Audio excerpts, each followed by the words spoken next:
Hello and welcome back, you guys. We are back with another day of 6 9 Gaming Presents with partner OCC Australia, the MLBB Oceania Championship. It's me, your host, MC, or the caster, Rosan or Rose, with you. We've witnessed already two of matches of four teams last time, the day before yesterday, and today we are again here to witness four more teams to go. Four more teams battling in the land of Dawn. Last time we had the match of 4x4 and domination and Nitros International and Team Cyan Z. We saw Team Domination totally dominating the game and taking a clean sweep victory, and also Team Cyan Z also took a clean sweep victory. Today, we are going to have two matches as per the schedule, which is going to be first match is going to be between the team Area 66 and KUME squad.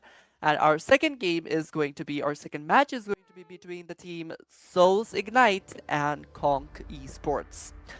For now, we're moving on to our first match, Area 66 versus KUME Sports. Area 66 versus KUM Sports. Let's move on to the draft, which is the most interesting part about the game so far. And we can see the drafting has almost all be completed and really interesting picks over there.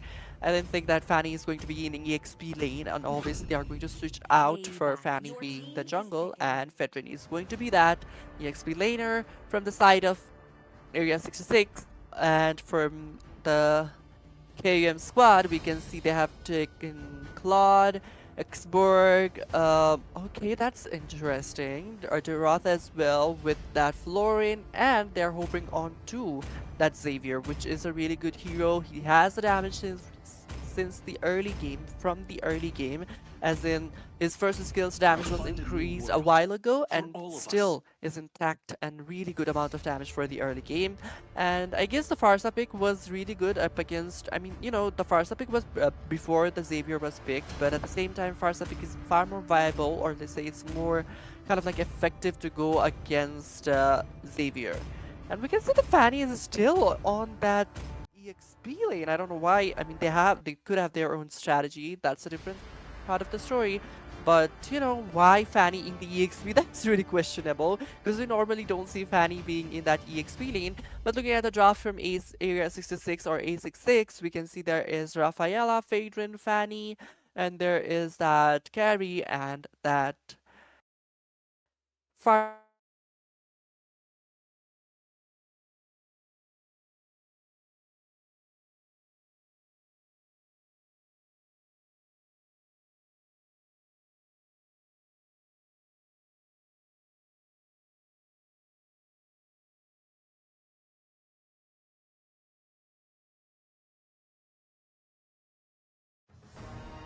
Welcome to Mobile Legends!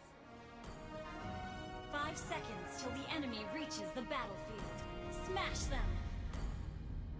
All troops deployed!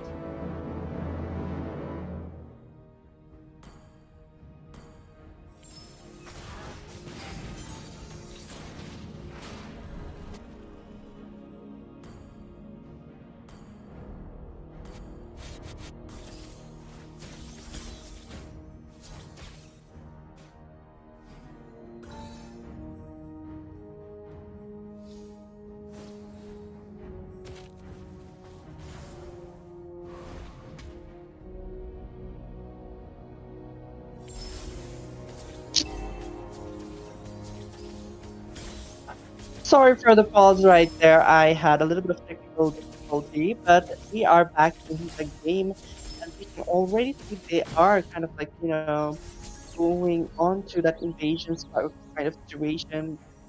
That is quite usual for having that quite invasion when you already have that tanky heroes up in line. But now we are moving on to that gold lane. Maybe they are trying to yank in on that gold lane.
Okay, sorry guys. Once again, I am back here in the game. It has already been a quite of a ranking in the fights and all the scenarios inside. We can see already that team uh, Area 66 is taking a huge lead in this game already. They have already cleared out top lane and the lanes for theater. That is a massive, massive advantage right there. Which also adds up to them having a massive goal of 7 before they get the point already. So we can see the lineup of both of these are looking quite strong. There's part of that is right. They're up the very low HP for now. The bloom of that Flurry comes in handy to protect the Durot as well as Flurry himself. And yes, the domination is quite good. In the draft, I'm talking the draft, like, they both have really strong lineup in their hands, but the utilization that the fan EXP they have used, I mean, Team Area 66, that the utilization they have done with the fan EXP, that's quite invincible. There goes that Feather Strike taking out that Durot, and also there falls down that Export. And right now, Team Area 66, they are going to conquer another area and make their name Area 67 at this point.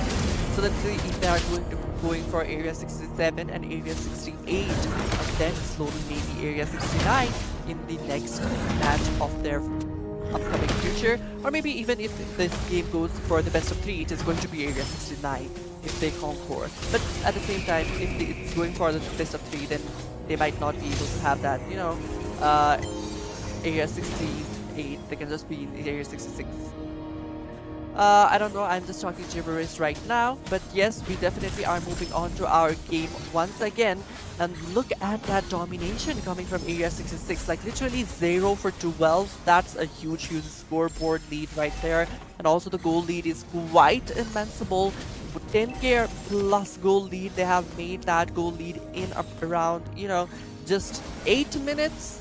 And that is, really, really great for them right now. And they might be even taking this game before they even take any Lord, or maybe they can just take one Lord of level 1. Because turret passive of all lanes, our inhibitor turret's passive has been taken down already, so that means the Lord is going to deal a massive amount of damage to either of the lane that Lord is going to march in towards. And the lineup that once again I want to talk about from the side of Team Kum Squad, that they have that late game 4 kind of lineup. There goes that Fanny diving in with some steel cables and taking down that Xavier instantly. Like, Xavier's just got middled down. There goes Craven Airstrike, really massive amount of damage. Bloom coming in clutch to protect the flooring for now. But let's see if they are going to be able to protect the base or not. The Carry is totally diving in and going in for those turrets, and we can see Fanny still cables, and almost there was 50% HP taken down of Durot. Would have been taken down if, I guess, Fanny had that cut throat, or maybe she didn't just use that. Maybe she thought like, okay, this is too easy, I'm not going to use that. It might take a Feather Strike, dealing massive amount of damage once again. Florian getting taken down, last sanity used up right there, but there is no one to protect them now, no one to heal them. The base is only there to heal them for now. It's a 4v5 situation, but the Fanny is still hovering onto that purple buff for now. I guess it's not endable for now, but we can see Durot coming back here, and the Carry is there to take down that Durot, or punish the Durot for diving in too much. Feather Strike just to zone out. We can see Blazing Duet has been used up. Fanny coming in with some steel cables, trying to take a member down, and Florian gets instantly taken down, and also Fanny getting taken down right there. We can see there a massive amount of damage just with the first skill of Farsa dealing onto that Claw. That's some kind of damage. I mean, like 50% of HP down with just one hit. That's incredible damage. And we can see Xborg's Virak armor is down, maybe almost got taken down for now, sustaining the damage of turret. We can see Carry doing a massive amount of damage, and Claw gets taken down inside the base of their own. A Feather Strike used once again. We can see some healing coming up, and also there was the Abysm Strike, but it missed out. The minion waves are being cleared instantly right in the base, and both the teams are giving it all. Like, literally, they want to end the game all, as well as they don't want to end the game, because, you know, Team Area 66, they have a heavy opportunity to end the game right now, but they are not ending it. They are not ending it. They are sowing, they are dominating the game. They are the dominatrix of it all, and they are directly going in for the first game, dominating victory. Congratulations to Team Area 66 for making a first Victory! game victory. They still have one more game to win for making a clean sweep, or maybe this KUM squad, they might be just playing around for the first game, and in the second game, they might come back with a heavy, heavy comeback. But looking at this game, I was pretty skeptical about that Fanny being in that EXP lane, but they proved me wrong. They literally proved me. I was like, you know, Fedrin and Fanny, they've forward both of the heroes. So Fanny, she's probably going to be in the jungle area, and Fedrin is going to be the EXP lane, because that's the lineup that we normally see here in Southeast Asia. But there, I guess in the Oceania region, it is a different kind of story right there. So maybe that's the reason why the Fedrin was still in the jungle while Fanny went to the EXP lane, which worked out pretty fabulously going up against Durot, because Durot relies on his second skill to be dealing damage to the counterpart. But you know, when the Durot cannot land the second skill, then it is going to be pretty hard for the Durot to deal any amount of damage, especially to Fanny, who has those steel cables to escape away from Durot's each and every skill. And also the itemization here looks pretty raving, because, you know, Durot is going in total defensively. I mean, he should be going in total damage when going up against a tanky hero, or even the squishy target like Fanny.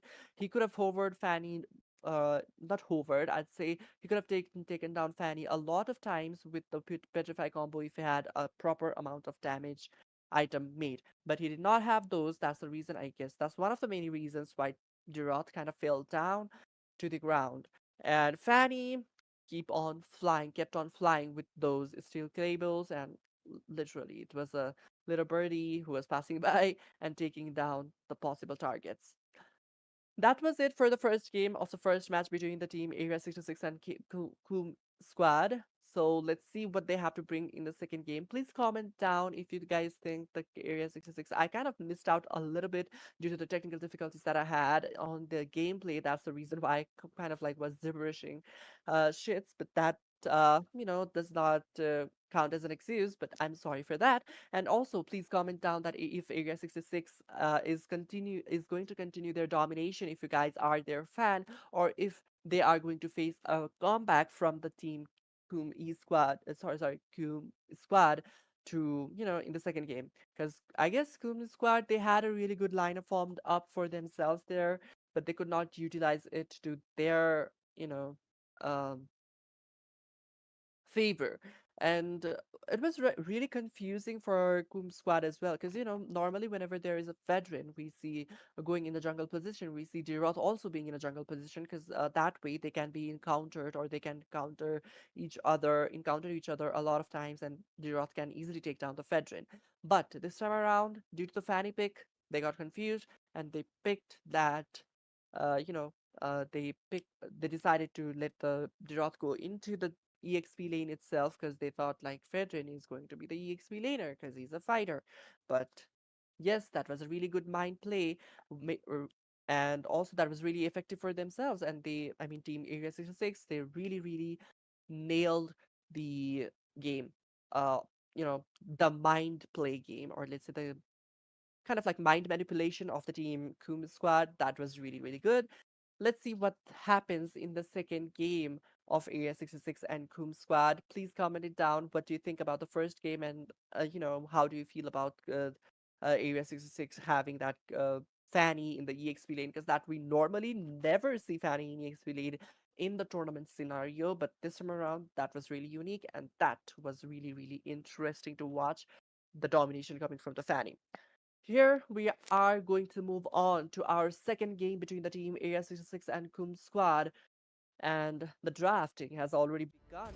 And we can see the first man is the Matilda. I don't know if you Magic is guys are really my annoyed by life. Your Matilda or team not, but is Matilda banned. really annoys me because, especially when it's in the opponent's side, because Matilda has that massive engagement and disengagement tool with a crowd control and a heavy damage as well. Because Matilda can literally, with just two magic items, take down mages and marksmen instantly with just her ultimate and the person skill combination, because she deals a massive amount of Where damage, there is and light, that's something that there to are look out also for. Not just the damage, shadows. even the utility of the Matilda is really good. Come on, From the side Dexter. of It's Area our 66, they have Your showtime. banned team is Claude picking. and that Hearth. Claude, I don't know, maybe we don't see that much Claude in our tournament scenario, Let there but be maybe that rock. could be a Your respect team ban is picking. to the Kum Squad, or maybe that could be their uh, signature pick or a comfort pick, so that's why they Might banned not be Claude. lighted, man, but Whereas I think Still they'll Your like team swords is flames. run picking. deep. Kum Squad, they have banned Louis, which is actually a really good meta mage, which I mean, has the ability to deal a continuous damage and also a heavy damage, bursting ability damage, and at the same time can be a heavy crowd control as well. So that's the reason I guess the fam. And also one more thing to add up, the diversion is going to be a 10 backdoor years. and a reverse Light engagement is tool. like So cloud. that is Your also team really is good picking. strategy to ban out the Louis. I Looking at the think you're picks so picking. far, Kum Squad has Your picked team is that banning. Fedrin, Terisla, and that Carmela. Carmela is really good roamer at the moment. A really good jungle is that Fedrin is a really good jungle, and the Terisla is I a really good am XP laner. But Your Terisla with vengeance that team is revitalize, banning. that's really questionable. Maybe he will change later on. And from the Area 66, they have picked the Barats going into EXP, which is really good thing to do. I mean, Bharat is a hero I've which been has waiting been for nerfed too long. recently after uh in the recent patches, because his early game capacity has been decreased massively, because in the jungle area his early game capacity has been decreased, so it is good, or let's say it is like Your more there's all team the viable is to pick injustice in the picking. Bharats world. in the EXP rather than the jungle. Ling, obviously a meta jungler right at the moment It is after in the assassins despair that getting the I buff. see the farthest Ling has hosts. been a really good pick these couple of days, and we can see Valentina has been picked. That is also a really good hero to copy the ultimates of especially Terizla and Carmela this time around, because both of those ultimates are really useful during the team This fights fairy and tale even ended with the a gankings. poisoned apple, And we can and see my tale Chao has began. also been picked by Area 66 with Ixia being their marksman, and I guess Chao or Barat's one of the either of the two are going to be in the roaming position, because both of them can be flexed in EXP and roam both. And from the side of Kum Squad, they have picked that Nathan and that Vexana. Vexana with that Carmilla's combo is also a really good combination that we've seen.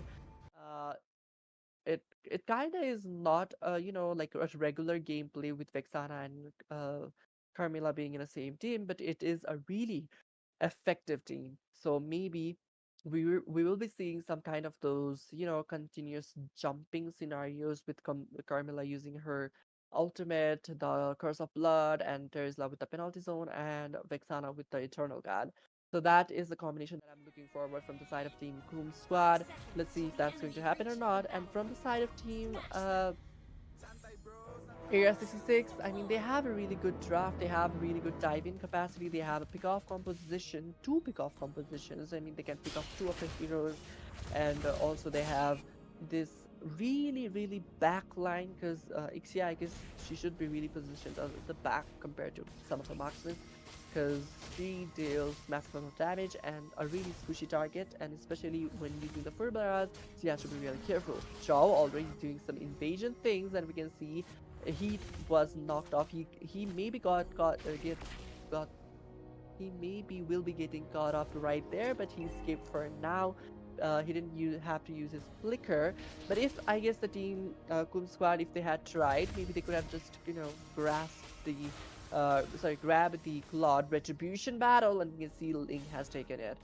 It was a nice Terrify on the Chow. I guess if the Terrify would be more effective if it was landed on Link, because if Link could not use the Retribution right at the moment, the Retribution battle would be in the hands of Fedrin, and Fedrin would be level 4 sooner compared to Ling, which Ling is about to be level 4.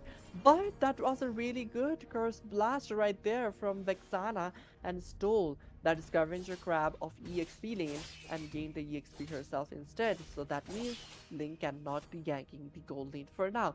But we can see Fedun is trying to gank in for the gold lane. He is already level 4. I guess, okay, no, he still has a little bit more XP to gain before he gets to level 4 mark.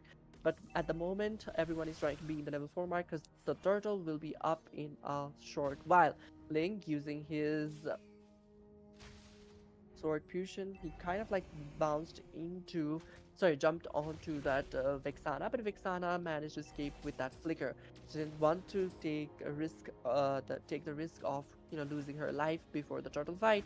And we can see Terry's last ultimate has been copied by Vexana, sorry, Valentina. So that is going to be really handy in this team fight. Valentina has a lot of options. By a lot, I mean 2 options right at the moment. Okay, 3 options, but we can see there goes that knockoff with that the Jonas welcome, but it's zone beautifully used, and there goes Vixana has been taken down. Joe also getting taken down. Valentina also getting taken down. That Ling is totally focusing on to that turtle, and turtle has been taken down by the Ling. But 2-for-1 trade with one turtle being taken down. I guess it's a even trade because we don't see a massive goal lead. They only have 400 goal lead or so. If only Fedrin had used his dash onward, the purple buff right now, he maybe had been able to steal the purple buff. We can see Carmilla in the bottom lane supporting the Fedrin right now. But yes, what I was saying is, Valentina has a lot of viable options at the moment to pick from the Kum squad because Valentina, so can go with either Nathan's ultimate, uh, entropy to escape out from any situation, or internal guard to add up to the presser, having a massive damage and a massive crowd control, adding a massive crowd control, and also can use the curse of blood to kind of like counter engage in the fights. And we can see Ling with that sword position coming in and killing the Nathan, I guess, used his Inspire as well right there. Goes the Curse of Blood using full barrage. We can see massive amount of the damage coming in. Interguard copied. Interguard has been used up. In a really low HP, Chao manages to escape, but Fedrun has been taken down right there. So that is 0-for-1 trade. So Team Area 66 are in quite upper hand at the moment, and they might be able to kind of like invade already and make the Fredrin low in farm, but we can see the really low HP. That kid has been taken down. Nathan getting taken down, bursted down. Bottom lane's first tier turret has been taken down, and in the top lane we can see Barat's also getting taken down with a really low HP. There goes Tales of Blaze used up on that Terizla, but he is a really tanky hero, so he managed to survive for now in a really low HP. The turtle will be up the turtle is up already in the land of Dawn. This is the second turtle. Let's see who is going to take this second turtle. And looking at the goal lead, team Area 66, they have made about 2k goal lead for now. 2k around, yes, 2k goal lead. So that is also a massive goal lead if it is on the jungle and the gold lane, because both of the laners, they need a lot of gold, and they get the most of the gold during the team fight, no, sorry, during the laning phase. So that's the reason why I guess if it is the goal lead is on the jungle and the goal lane, it is going to be much more advantageous. Renault's welcome has been used up. Curse of blood, there goes that curse of blood as well. For a full barrage also used up, and double kill on the hand, and triple kill with the turtle being slain by Kum Squad and wipe out. Even though Kum Squad managed to take that turtle in their hand, they got wiped out. So that means even though they had an objective in their hand, they are going to lose a lot more objective from the side of you know Area 66. Area 66, they are literally not kidding at this point. Like, they take each and everything more, crucially, and they are like literally just diving in, taking the kills, coming back.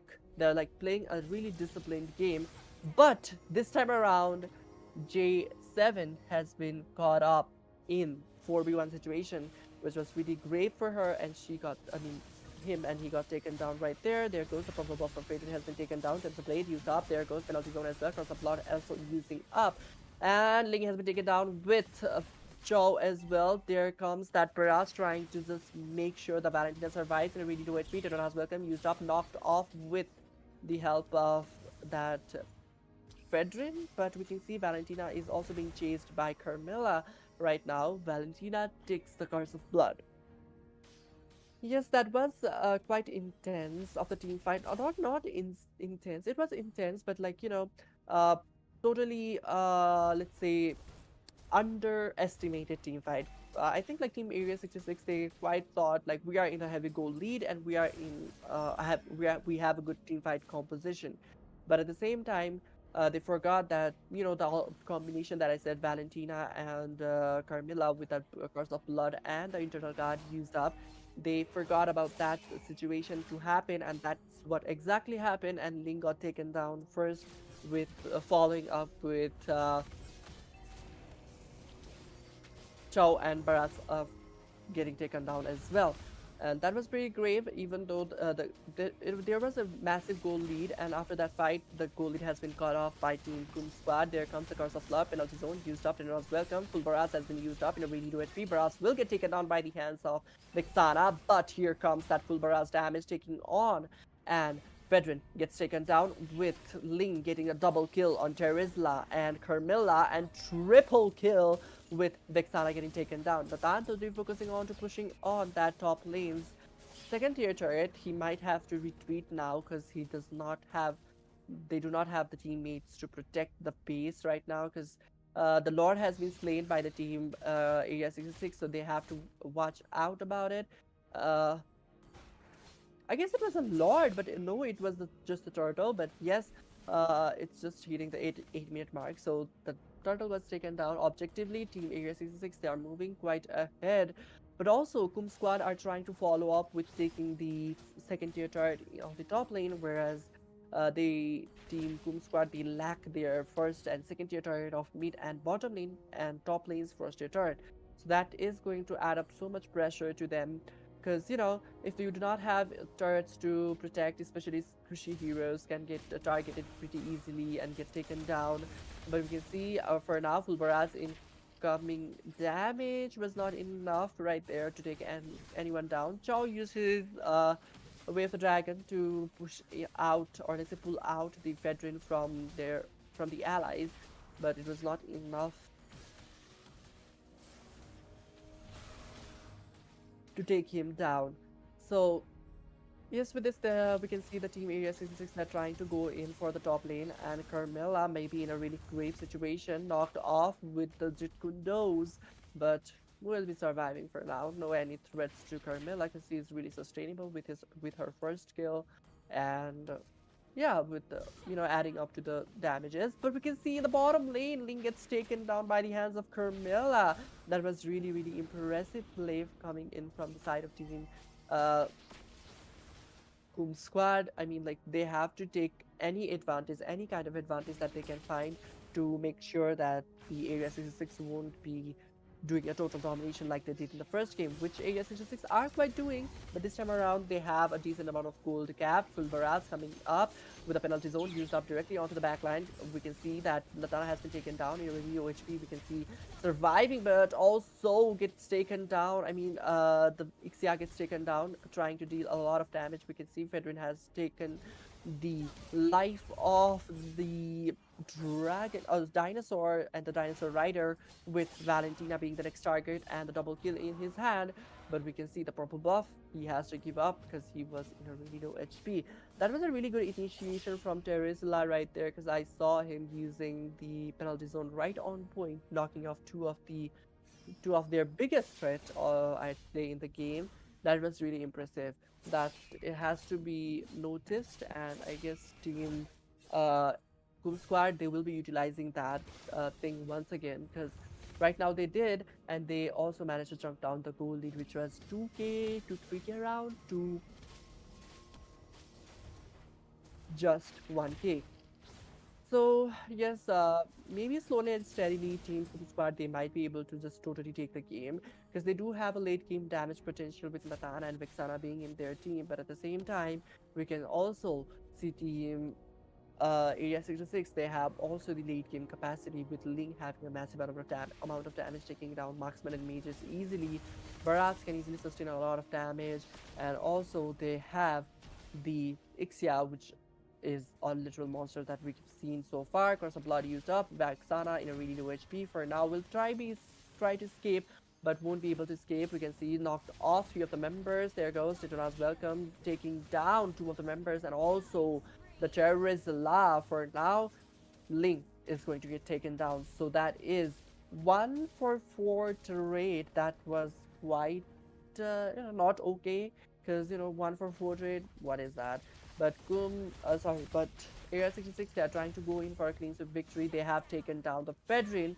Now they have 8 seconds to take down the base, which I guess will be really easy with 3 of the members doing a lot of damages. And we can already see Team Area 66 winning this match with a clean sweep victory. That was insane gameplay coming in from Team Area 66 on that Kum Squad. Kum Squad in the second game, they did try their best. I mean, in the first game as well, they had their lineup completely formed. That was a really good lineup. But what happened was the Fanny did not go on the jungle, and the Fedrin did not go on the EXP, which I guess Team Kum Squad expected, and likely they took off in the EXP and they tried to follow it up with with that very lineup. But unfortunately, at the end of the day, Team Area 66, they managed to take down the victory with a clean sweep victory. It's not the end for Kum Squad as well, because they have a lot more opportunities to come, in the future. I hope we'll see you guys again in coming futures tournaments. Area 66, congratulations for making a clean sweep victory.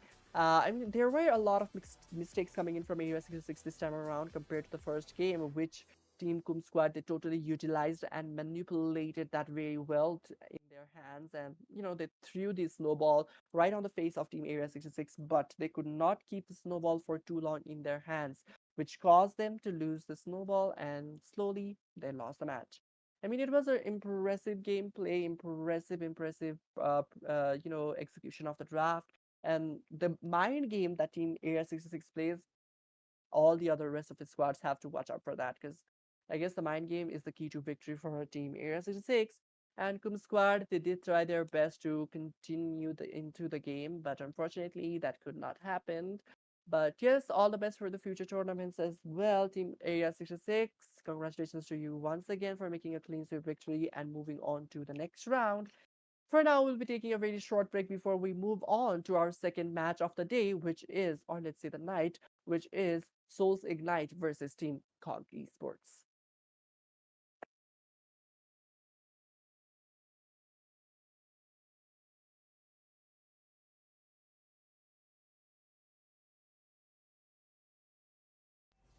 A massive amount of damage just with the first skill of Farsa dealing onto that Claude. That's some kind of damage. I mean, like 50% of damage.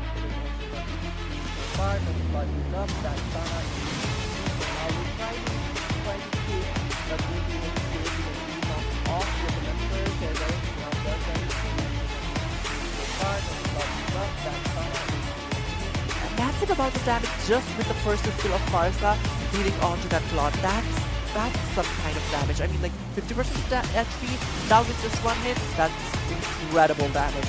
A massive amount of damage just with the first skill of Farsa dealing onto that.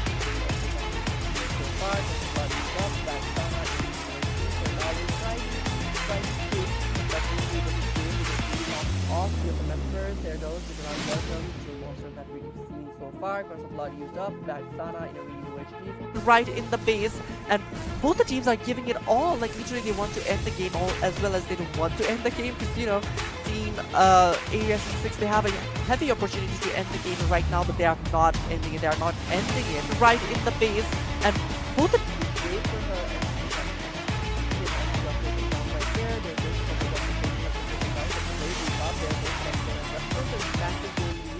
that fight, the goal has been fought off by Kum Squad. There comes the Conq of Love and of course used up and welcome to Barat and down as well. And that was pretty great, even though there was a massive goal lead, and after that fight, the goal has been fought off by a massive amount of damage just with the first skill of Farsa dealing onto that Claude. That's some kind of damage. I mean, like 50% of HP down with just one hit. That's incredible damage. A massive amount of damage just with the first skill of Farsa dealing onto that. Down with just one hit. That's incredible damage. And we can see Xborg's Virak armor is down. Maybe almost got taken down for now. Sustaining the damage again. We can see some healing coming up. And also there was the Abysm strike, but it missed out. The minion waves are being cleared instantly right in the base. And again, we can see some healing coming up. And also there was the Abysm strike, but it missed out. Down with just one hit. That's incredible damage. And we can see Xborg's Virak armor is down. Maybe almost got taken down for now. Sustaining the damage. I mean, like 50% of damage.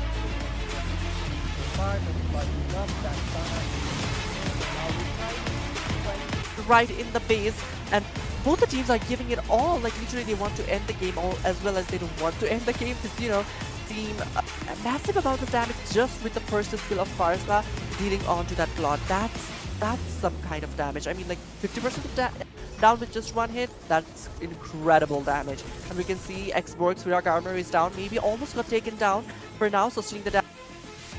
It is the goal lead is on the jungle and the goal lane because of much more advantages. Rosan has been used up right in the base, and both the teams are giving it all. Like literally, they want to end the game, all as well as they don't want to end the game. Because team is great for her, and she got him, and he got taken down right there. There's also a couple of competition has been taken down, and played he's up there. There's another goal as well. Right in the base, and both the teams are giving it all. Like literally, they want to end the game, all as well as they don't want to end the game. Because team again, we can see some healing coming up, and also there was the Abysm strike, but it missed out. The minion waves are being cleared in down as well, and that was pretty great. Even though there was a massive goal lead, and after that fight, the goal lead has been cut off. But I mean, like 50% of that.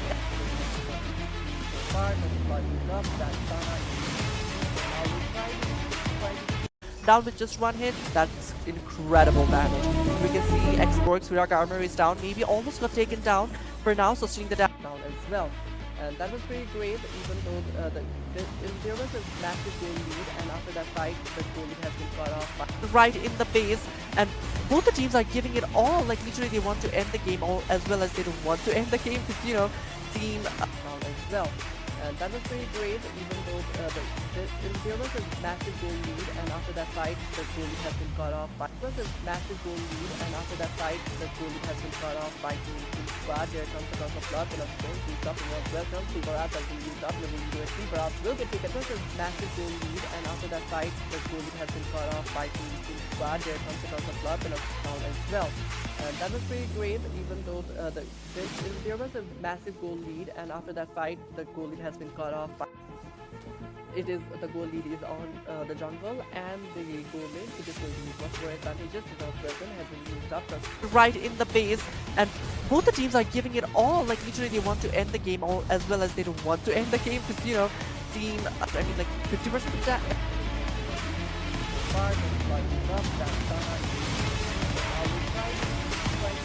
As well, and that was pretty great, even though there was a massive goal lead, and after that fight, the goal lead has been cut off. But I mean, like 50% of that.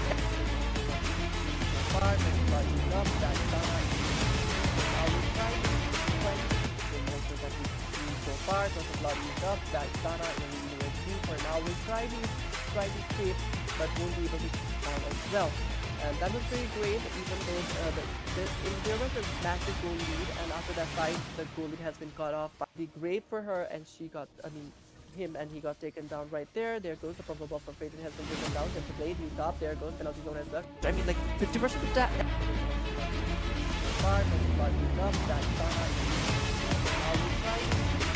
Down as well.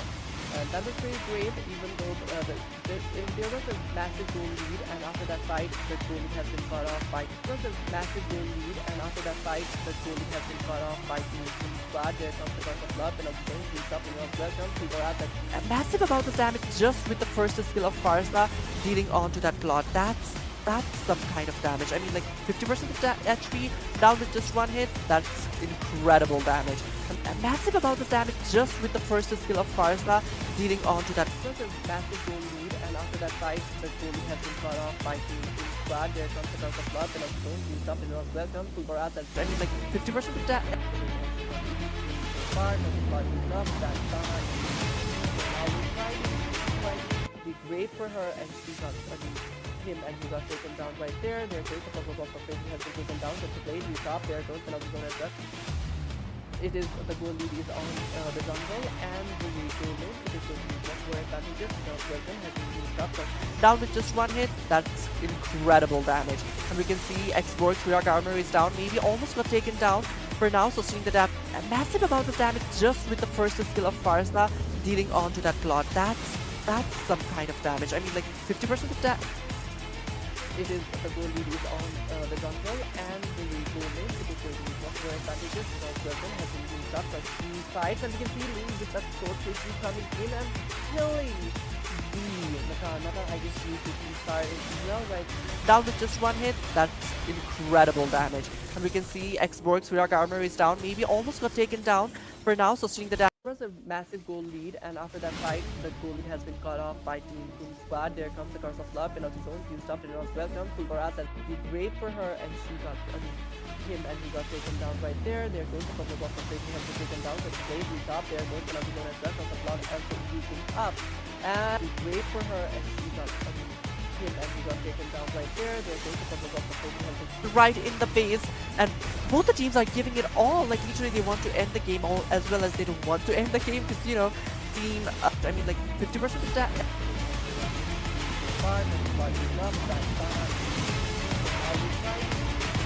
Down as well, and that was pretty great. Even though there was a massive goal lead, and after that fight, the goal lead has been cut off. But be great for her, and she got. I mean, him, and he got taken down right there. There goes the purple buff of Raven has been taken down. There's a blade used up. There goes penalty zone as well. He fights, and we can see Ling with that sword pushing coming in and killing the Nata. I guess used his inspire as well right down as well. And that was pretty great, even though there was a massive goal lead, and after that fight, the goal lead has been cut off by natural monsters that we've seen so far. Curse of Blood used up, Vexana in a really low HP. For now, we'll try to escape, but won't be able to escape down as well. And that was pretty great, even though there was a massive goal lead, and after that fight, the goal lead has been cut off by a massive amount of damage just with the first skill of Farsa dealing onto that Claude. That's some kind of damage. I mean, like 50% of that. Again, we can see some healing coming up, and also there was the Abysm strike, but it missed out. The minion waves are being cleared. It was a massive goal lead, and after that fight, the goal lead has been cut off by Team Kum Squad. There comes the Curse of Love, and also don't used up, and it was welcome. Full Baras has been used up in a really low HP. Baras will get taken. It was a massive goal lead, and after that fight, the goal lead has been cut off by Team Kum Squad. There comes the Curse of Love, and also he fights, and we can see Ling with that sword pushing coming in and killing the Nata. I guess used his inspire as well, right? It is the goal lead is on the jungle and the goal lane. It is going to be much more advantageous. Rosan's welcome has been used up right in the base, and both the teams are giving it all. Like literally, they want to end the game all as well as they don't want to end the game because you know, team down as well. And that was pretty great, even though there was a massive goal lead, and after that fight, the goal lead has been cut off by right in the base, and both the teams are giving it all. Like literally, they want to end the game all as well as they don't want to end the game because you know, team. It is the goal lead is on the jungle and the goal lane. It is going to be much more advantageous. Rosan's welcome has been used up. I mean, like 50% of that.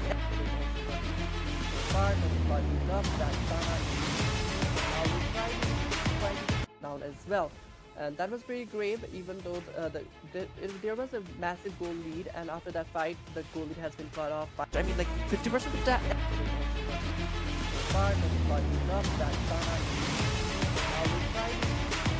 It was a massive goal lead, and after that fight, the goal lead has been cut off by Team Kum Squad. There comes the Curse of Love, and also don't used up, and it was welcome. Full Baras has a massive amount of damage just with the first skill of Farsa dealing onto that Claude. That's some kind of damage. I mean, like 50% of that.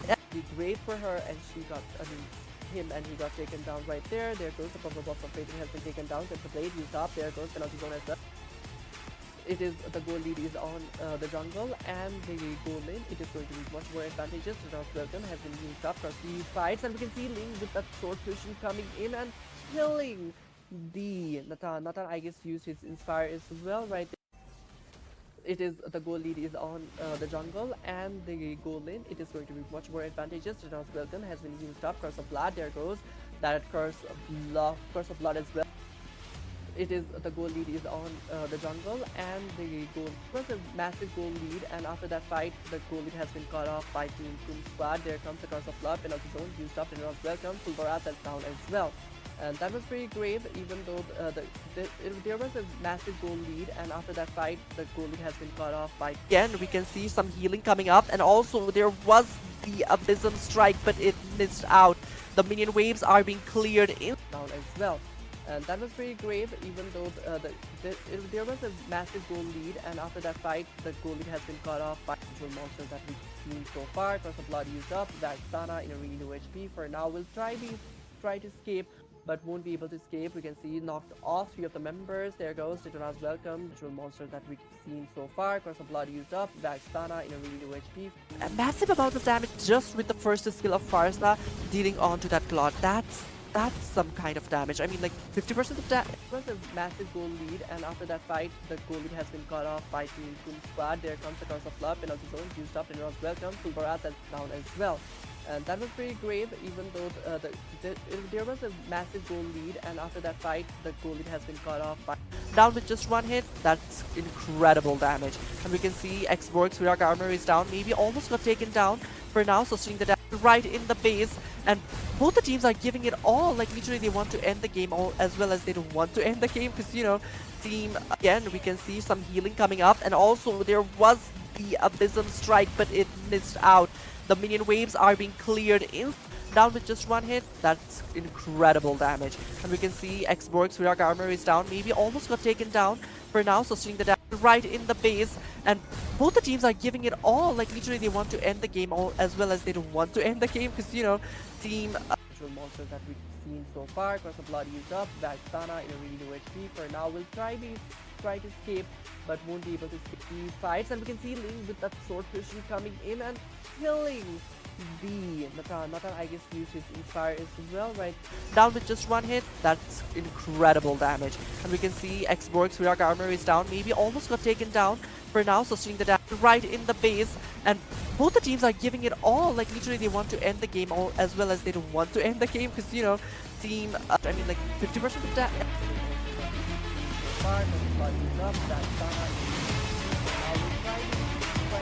the grave for her, and she got him, and he got taken down right there. There goes the purple buff from Fated has been taken down. There's a blade used up. There goes penalty zone as well. It was a massive goal lead, and after that fight the goal lead has been cut off by Team Kum Squad. There comes the curse of blood, penalty zone used up, and was welcome. Fulbaraz is down with just 1 hit. That's incredible damage, and we can see Xborg's Virak armor is down, maybe almost got taken down for now, so seeing the damage. I mean like 50% of that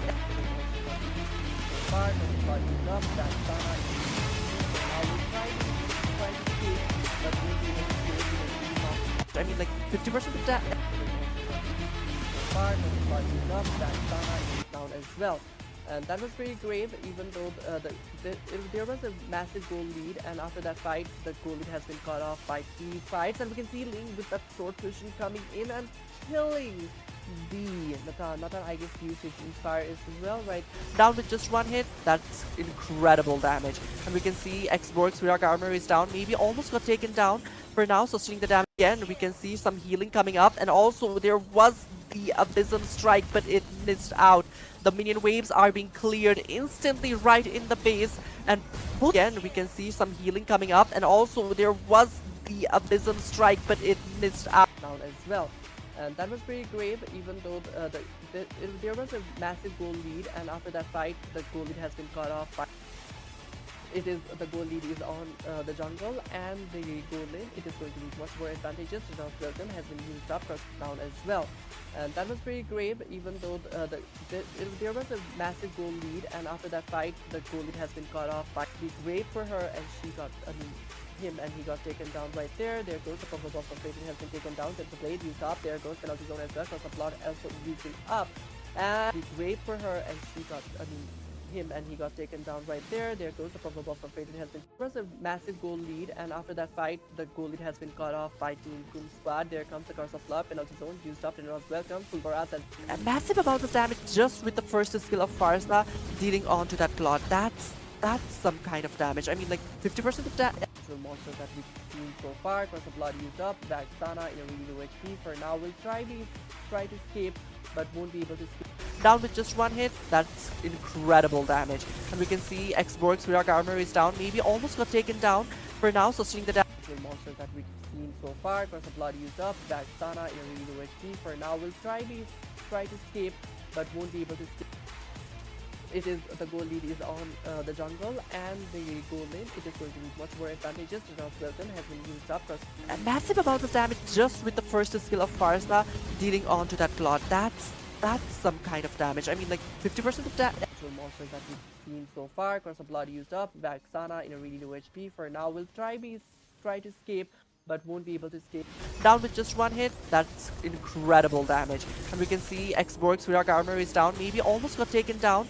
For now, sustaining the damage. Be great for her, and she got, him, and he got taken down right there. There goes the purple buff of Fate has been taken down. That's a blade used up. There goes penalty zone as well. He fights, and we can see Ling with that sword cushion coming in and killing the Nathan, I guess, used his Inspire as well, right? Actual monsters that we've seen so far. Curse of blood used up. Back Sana in a really low HP. For now, we'll try to escape, but won't be able to escape. A massive amount of damage just with the first skill of Farsa dealing onto that Claw. That's some kind of damage. I mean, like 50% of that. He fights, and we can see Ling with that sword cushion coming in and killing the Nathan, I guess, used his Inspire as well, right? The actual monsters that we've seen so far. Curse of blood used up. Back Sana in a really low HP. For now, we'll try to escape, but won't be able to escape. I mean, like 50% of that. So far, Curse of blood used up. Back Sana in a really low HP. For now, we'll try to was a massive goal lead, and after that fight, the goal lead has been cut off by Team Kum Squad. There comes the curse of love, and also zone used up, and it was welcome. Full Boraz and actual monsters that we've seen so far. Curse of blood used up. Back Sana in a really low HP. For now, we'll try to escape, but won't be able to escape. We can see knocked off 3 of the members. There goes Citronauts Welcome. Actual monsters that we've seen so far. Curse of blood used up. Back Sana in a really low HP. It was a massive goal lead, and after that fight, the goal lead has been cut off by Team Kum Squad. There comes the curse of love, and also zone used up, and it was welcome. Full Boraz and right in the base, and both the teams are giving it all. Like literally, they want to end the game, all as well as they don't want to end the game, because team. Down with just one hit, that's incredible damage. And we can see Xborg's Virak armor is down, maybe almost got taken down. For now, sustaining the damage. Natural monster that we've seen so far. Curse of blood used up. Back Sana in a really low HP. For now, we'll try to escape, but won't be able to escape. It is the goal lead is on the jungle, and the goal lane it is going to be much more advantageous. Renault's Welcome has been used up because it was a massive goal lead, and after that fight, the goal lead has been cut off by Team Kum Squad. There comes the curse of love, and also zone used up, and Renault's Welcome. Full Boraz and be great for her, and she got him, and he got taken down right there. There goes the purple buff of Fate has been taken down. That's a blade used up. There goes penalty zone as well. It was a massive goal lead, and after that fight, the goal lead has been cut off by Team Kum Squad. There comes the curse of love, and also zone used up, and it was welcome. Full Boraz and a massive amount of damage just with the first skill of Farsa dealing onto that Claw. That's some kind of damage. I mean, like 50% of that HP down with just one hit, that's incredible damage. A massive amount of damage just with the first skill of Farsa dealing onto that. It was a massive goal lead, and after that fight, the goal lead has been cut off by Team Kum Squad. There comes the curse of love, and also zone used up, and it was welcome. Full Boraz and a massive amount of damage just with the first skill of Farsa dealing onto that Claw. That's some kind of damage. I mean, like 50% of that. It was a massive goal lead, and after that fight, the goal lead has been cut off by Team Kum Squad. There comes the curse of love, and also zone used up, and it was welcome. Full Boraz and it is the goal lead is on the jungle, and the goal lane it is going to be much more advantageous. Renault's Welcome has been used up because he fights, and we can see Ling with that sword cushion coming in and killing the Nathan, I guess, used his Inspire as well, right? Again, we can see some healing coming up, and also there was the Abysm Strike, but it missed out. The minion waves are being cleared in. It was a massive goal lead, and after that fight, the goal lead has been cut off by Team Kum Squad. There comes the Conq of Love, and also don't used up, and was welcome to Rosan. Down with just one hit, that's incredible damage. And we can see Xborg's Virak armor is down, maybe almost got taken down for now, sustaining the damage. I mean, like 50% of damage.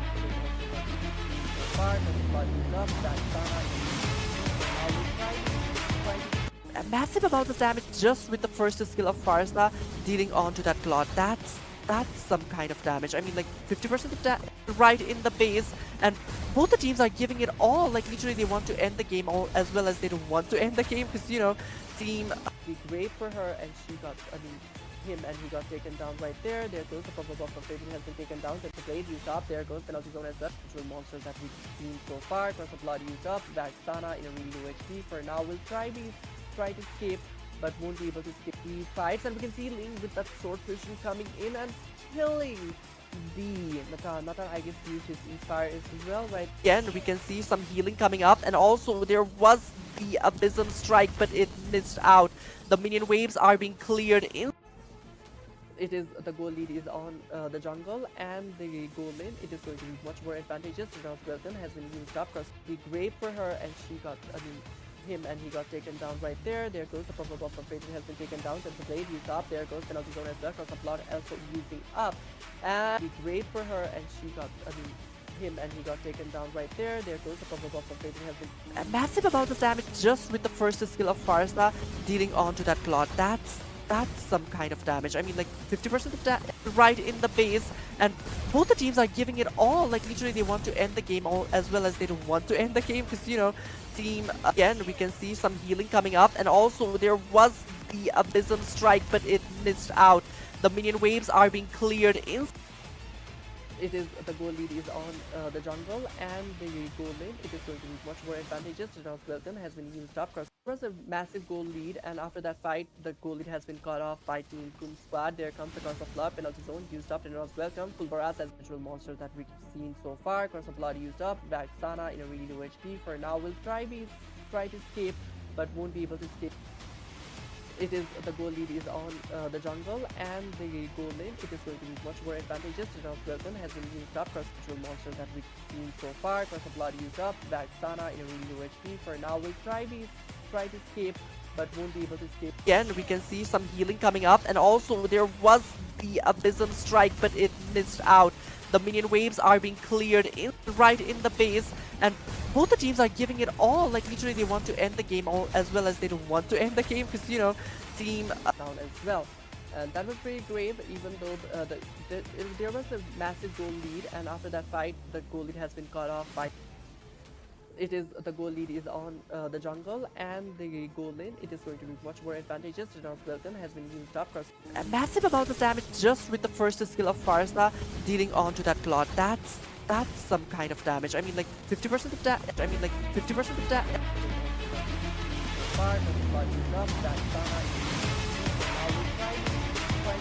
Right in the base, and both the teams are giving it all. Like literally, they want to end the game all as well as they don't want to end the game, because you know, team down with just one hit. That's incredible damage. And we can see Xborg's Virak armor is down, maybe almost got taken down for now, sustaining the damage down as well. And that was pretty grave, even though there was a massive goal lead, and after that fight, the goal lead has been cut off by. I mean, like 50% of damage.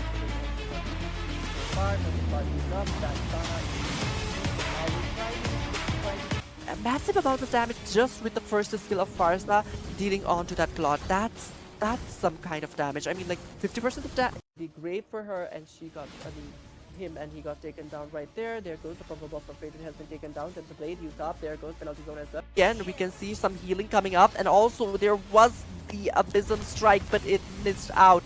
The minion waves are being cleared in. It was a massive goal lead, and after that fight, the goal lead has been cut off by Team Kum Squad. There comes the Conq of Love, penalty zone used up, and Rosan's Welcome. Fulbaraz as natural monster that we've seen so far. Cross of blood used up. Back Sana in a really low HP. For now, we'll try to escape, but won't be able to escape. Right in the base, and both the teams are giving it all. Like literally, they want to end the game all as well as they don't want to end the game, because you know, team. I mean, like 50% of damage.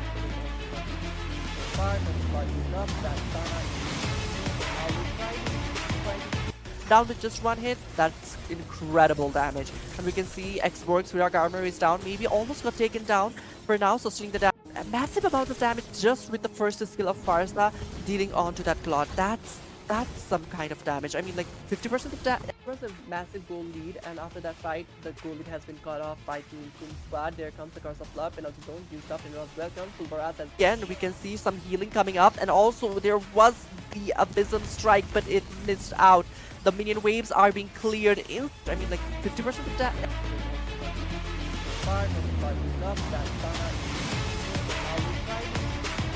Was a massive goal lead, and after that fight, the goal lead has been cut off by Team Kum Squad. There comes the curse of love, and also don't use stuff and was welcome to Boraz. And right in the base, and both the teams are giving it all. Like literally, they want to end the game all as well as they don't want to end the game because team.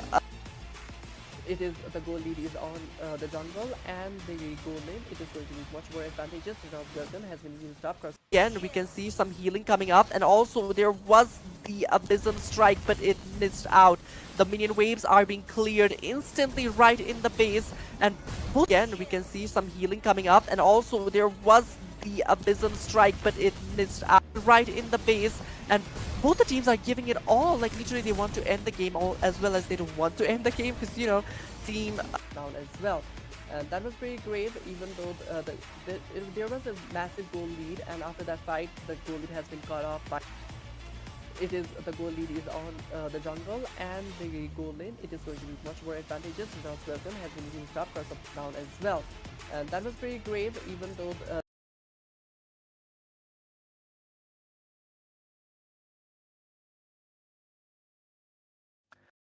Hello and welcome back, you guys, to 69 Gaming Presents with partner OCC Australia MLBB Oceania Championship. The championship has a prize pool of 300 Australian dollars, and it is a really huge sum of money on that prize pool. So I hope you guys are excited to witness a lot more fun matches to come. But today, for the last match or the second match of the day, we are going to see or witness a battle between the conquerors and the souls who won the trophy or the championship title. Second match of today is going to be between the teams Souls Ignite and Conquerors Esports. We already are in the draft phase, so let's go and have a look at the drafts. So far, looking at the draft Conquerors Esports, they have banned Esmeralda and the Ling. That is quite interesting because Esmeralda we normally don't see in the ban phase, but maybe that could be a respect ban to any of the members from the side of Team Souls Ignite. So that's the only explanation that I can give for Esmeralda being in the ban section, or maybe they were planning to go for the Harith pick.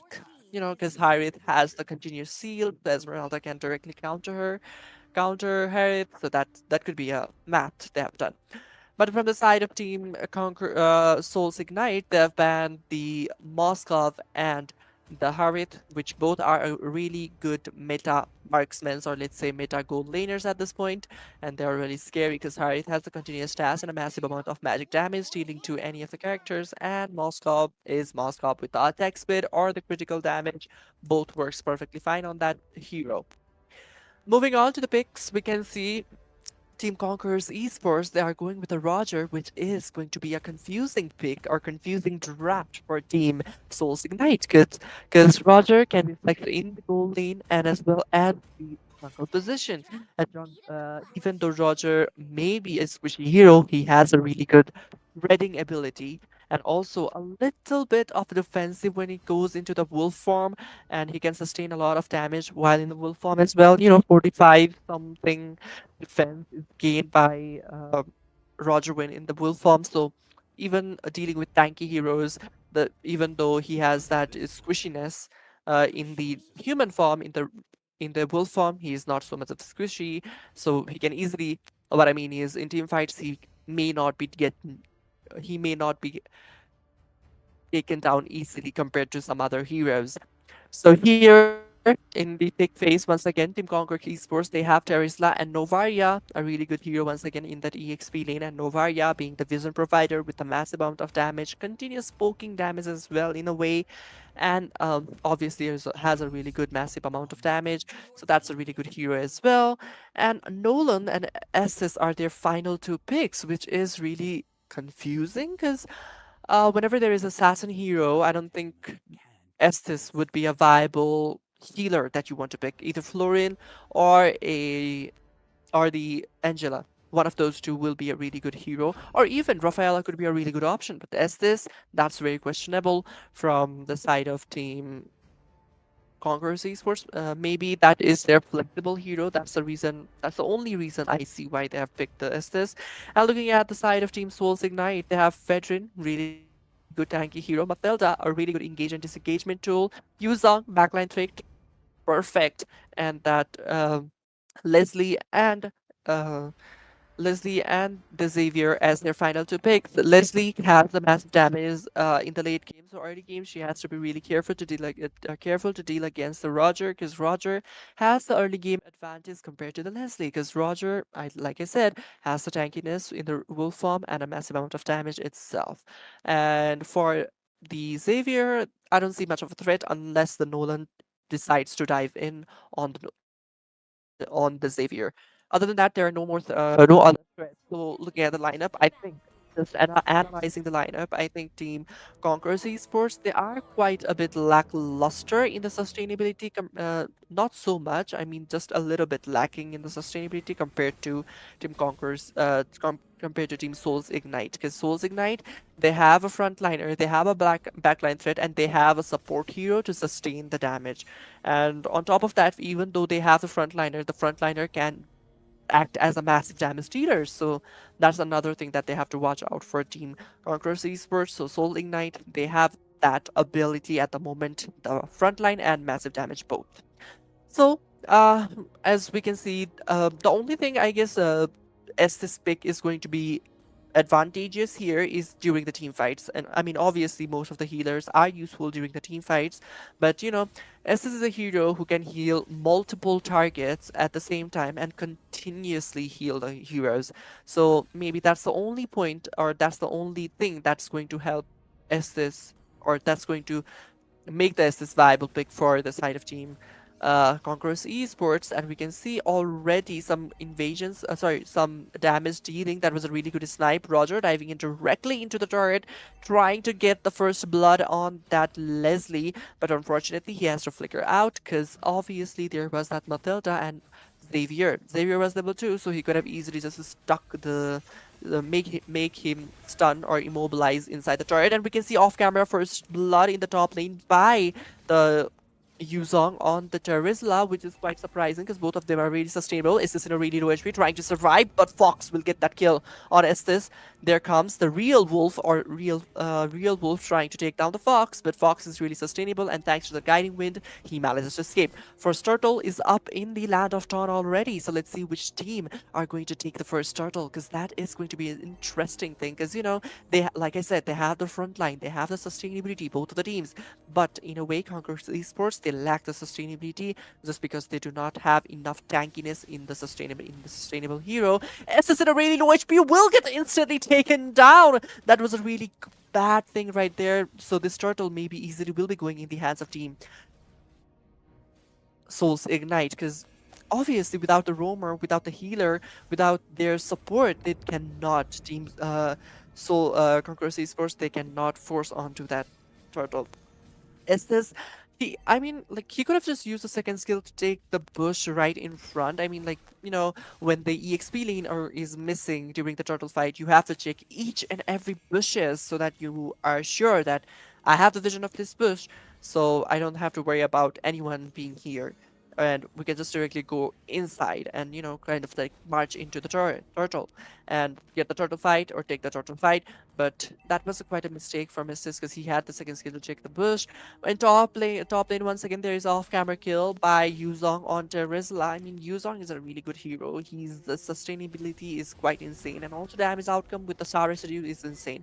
That's what I was talking about. But we can see there was a beautiful, beautiful engagement, but Matilda managed to escape for now. There comes Circling Eagle trying to take. There goes Blessing of the Moonlight Goddess in a really low HP. Nolan trying to escape, but Kay will be taking the kill on Nolan. And there goes that Astral Echo landing onto the four of the members, taunting, and some of the damage dealt to the Roger, but Roger managed to escape in a really low HP for now.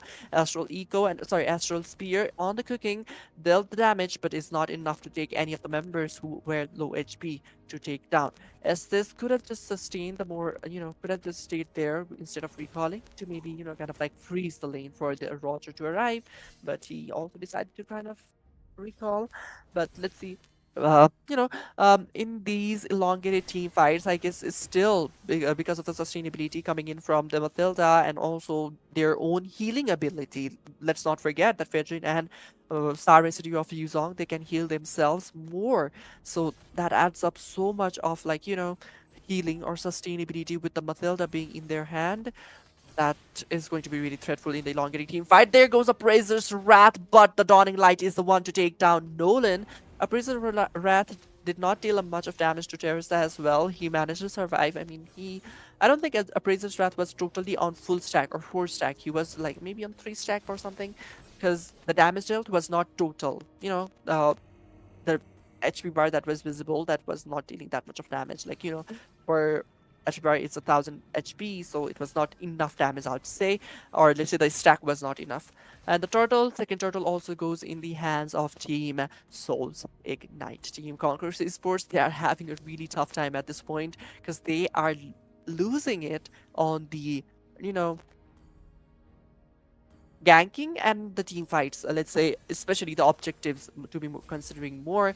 Okay, Circling Eagle used up, guiding all wing was also used up. Is this maybe cut off, and that Yuzong will be taking that kill. There was a beautiful gauze and that fracture but flicker out, and that Xavier managed to survive for now.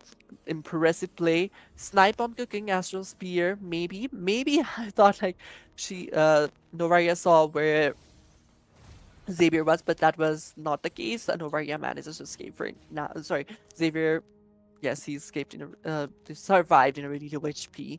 Novaria could have just taken him down with just one snipe, but that did not happen. Again, oh, that was a good amount of damage, but still not enough to take down Xavier in a really low HP. Xavier has to retreat for now, and I guess they're still prioritizing. I mean, Team Conquerors Esports, they're still prioritizing the gold.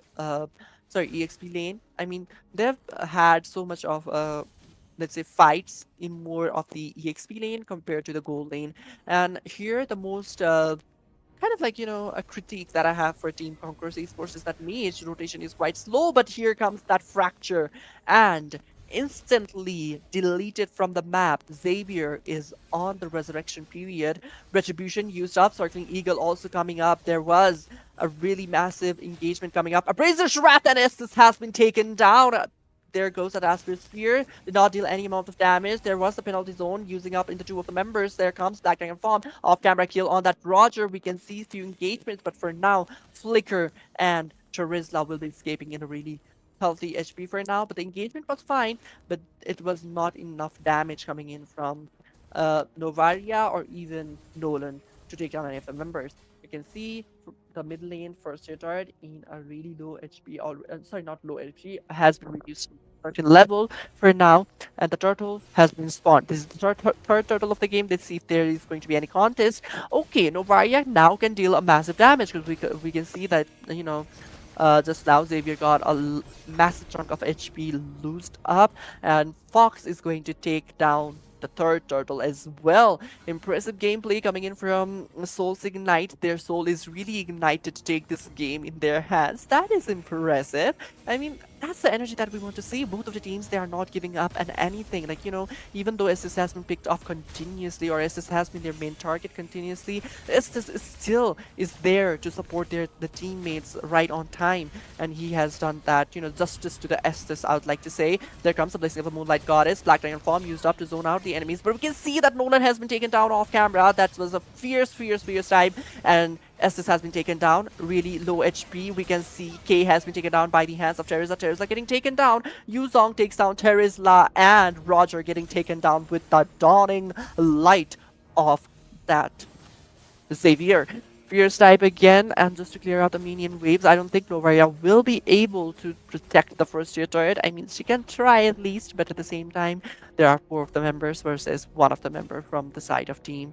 Uh, Conquerors Esports. The Conquerors Esports, that's a really catchy name, but they have only managed to conquer one of the turrets so far. They should be able to conquer the whole map by now, because, not the whole map, that's the first turret of each lane by now, if they had played their cards right. I mean, Estes, he could have just kind of like sustained the Terizla more, or, kind of like made sure that um, wherever Nolan goes, Estes is there. Presence of Estes wherever Nolan is. Maybe that's when a little bit of lacking. That's where the little bit of uh, communication lack. I'd say a little bit. A rotation lack. In a way, because I saw that Nolan was trying to go in for the goal lane, whereas Estes was still in the middle lane, and that was quite like why Estes was not in the bottom lane in the goal lane, because in the goal lane Matilda was already there, even the Xavier was already there, whereas Estes and Novaya, they were still hanging on to the mid lane, which I don't think is a good thing to hold to kind of like Roamer just being in the mid lane. That is not a great thing to have in a team fight or even in a 1v1 fight. Is this dove in too much, and is this getting taken down right there with the Dawning Light Black Dragon form coming up? Maybe there comes that damage, but we can see Roger with the Lycan bounce, but K is there to take down the Roger in a really low HP. Two of the members from the side of the Soul Ignite, two of them fall down with another member of the Conquerors Esports, that is the Roger.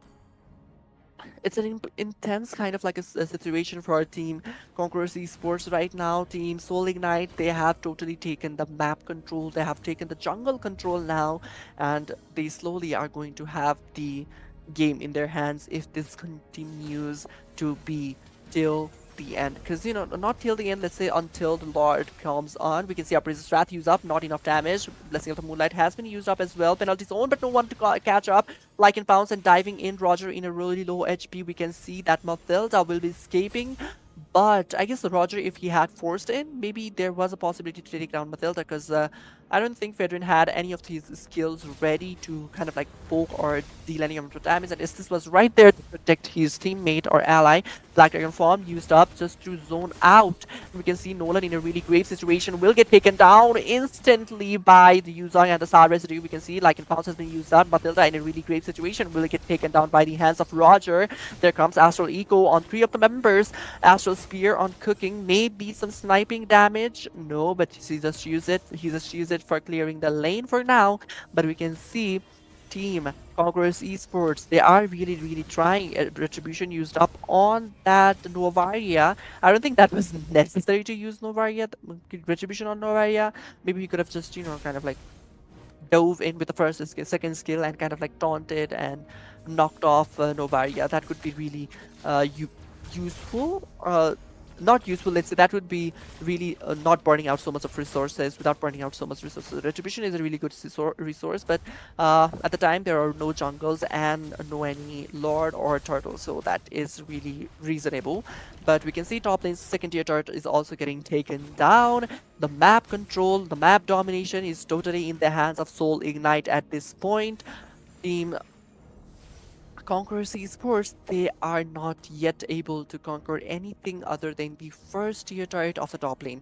They should really try to go in for the mid lane's first tier turret, because if they somehow manage to take the first tier turret of the mid lane, they can also continue to go into the invasions, because that's when the pressure adds up. The first tier turret of the mid lane is the most crucial turret of any game, because that's when you can kind of like invade the enemy jungle easily and escape as well. Whereas if you have the side lanes first, your turret first, then that kind of like, is not so much of valuable compared to the mid lane's first tier turret. So yeah, but still, first tier turret of the team Souls Ignite still stands in a really low HP. So yes, the Lord is up already. This is the second Lord in the Land of Dawn. So let's see which team is going to take the Lord. Looking at the gold cap, it is 6k gold cap. So maybe team Conqueror Esports, they won't be trying it out because they have the high ground defense capacity, because with the continuous damage coming in from uh, oh, Fierce type and Petrify, I guess, used up right there. Estes in a really low HP. Sar Residue is there to take down Estes. I don't know why is Estes being such a frontline when he should be supportive character. Uh, I don't know, like literally, why is Estes being so much aggressive? I understand that sometimes some support heroes can go aggressive, but those support heroes are Angela, and even Angela is not so much aggressive play, or Angela can just play aggressive in the early game, and Estes cannot be aggressive at all. He should be just backlining and kind of like healing the allies continuously and giving the short kills. But I don't know why did Estes just dive in. Maybe there was it was his try to maybe steal with the second skill, or just give the vision for the retribution battle possible. But okay, there comes the blessing of the Moonlight Goddess, and also the circling eagle has been used up. Retribution used up right there. Penalty zone on 3 of the members. Black Lion Form used up, and we can see that killing spree on the Perisla, and another killing spree and the double kill by K right there, and it's a wipe out with a good dominating victory from the side of Team Soul Ignites on Conquerors Esports. It was a really impressive gameplay coming in from both of the teams, if I have to be really honest, especially Team Soul Ignite. Conquerors Esports, they really tried their best. I mean, the Estes, it was fine. I mean, it was okay. I was like, okay, Conqueror Esports, they have their own strategy. But at this point, I thought like, why do they have to go with the Estes when we're going for the assassin heroes? They could have just went with the Akai, or some other tanky junglers, or even Martis would be a really good hero to go with Estes, because Martis is a really sustainable hero and he has to go with semi tank, and he has a really good early game capacity for the damage dealing.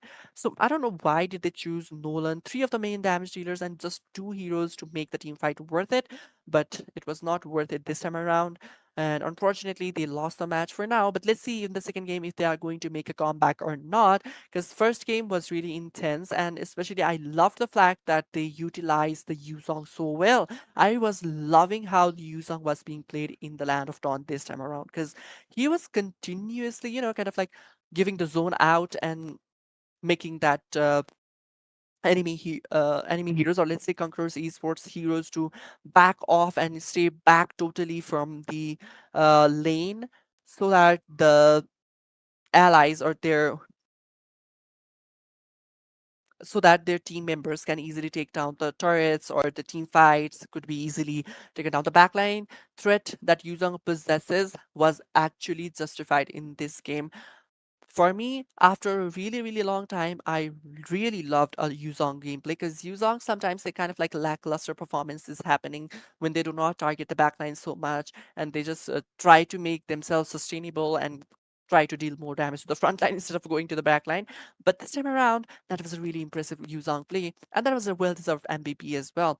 For me, the another MVP in the game would be Mathilda, because Mathilda used her guiding whale right on time, protecting the allies, and kind of like for the rotation purpose as well. It was really used really perfectly. So yes, congratulations to Team Souls Ignite. For now, let's see if Conqueror Esports, they have some tricks and tips and tricks up their sleeves to kind of like take the game in their hand in the second game or not. But yes, let's hope for the best for the both of the teams, and slowly we will be moving on to our second game as well. I hope you guys enjoyed the first game of the second match, and please comment down which whose gameplay, not which, but whose gameplay did you like the most, or whose gameplay did you not like the most. Let's not say hate, because it's a really strong word, but whose gameplay did you not like, or whose gameplay did you like? Especially, what did you think about Estes being in a support character when there is assassin in the team? Because normally whenever there is this, like I'm just rotating and coming back at this. I'm not coming for you, is this? I mean, but it was just why is this the drafting? That was really questionable. I mean, you could have just gone with Florine or Angela. Both were really viable, and with Terizla being in your team, Angela would be a really good option. And even for Nolan, Angela would be a really good option. And for Roger too, because you had those three diving heroes, and Novaria didn't need much help from healer. Because obviously Novaria has her second skill to kind of like escape away from a grave situation and flicker as well.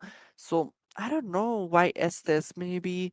Uh, I thought like there could be a strategy, but at the same time, if there was any other healer other than Estes, maybe in that assassin lineup, they could have maybe we're stuck in maybe like got the game in their hand and quite maybe dominated as well. Because Angela is a really powerful hero at this point and powerful healer and hero at this point for any kind of lineup.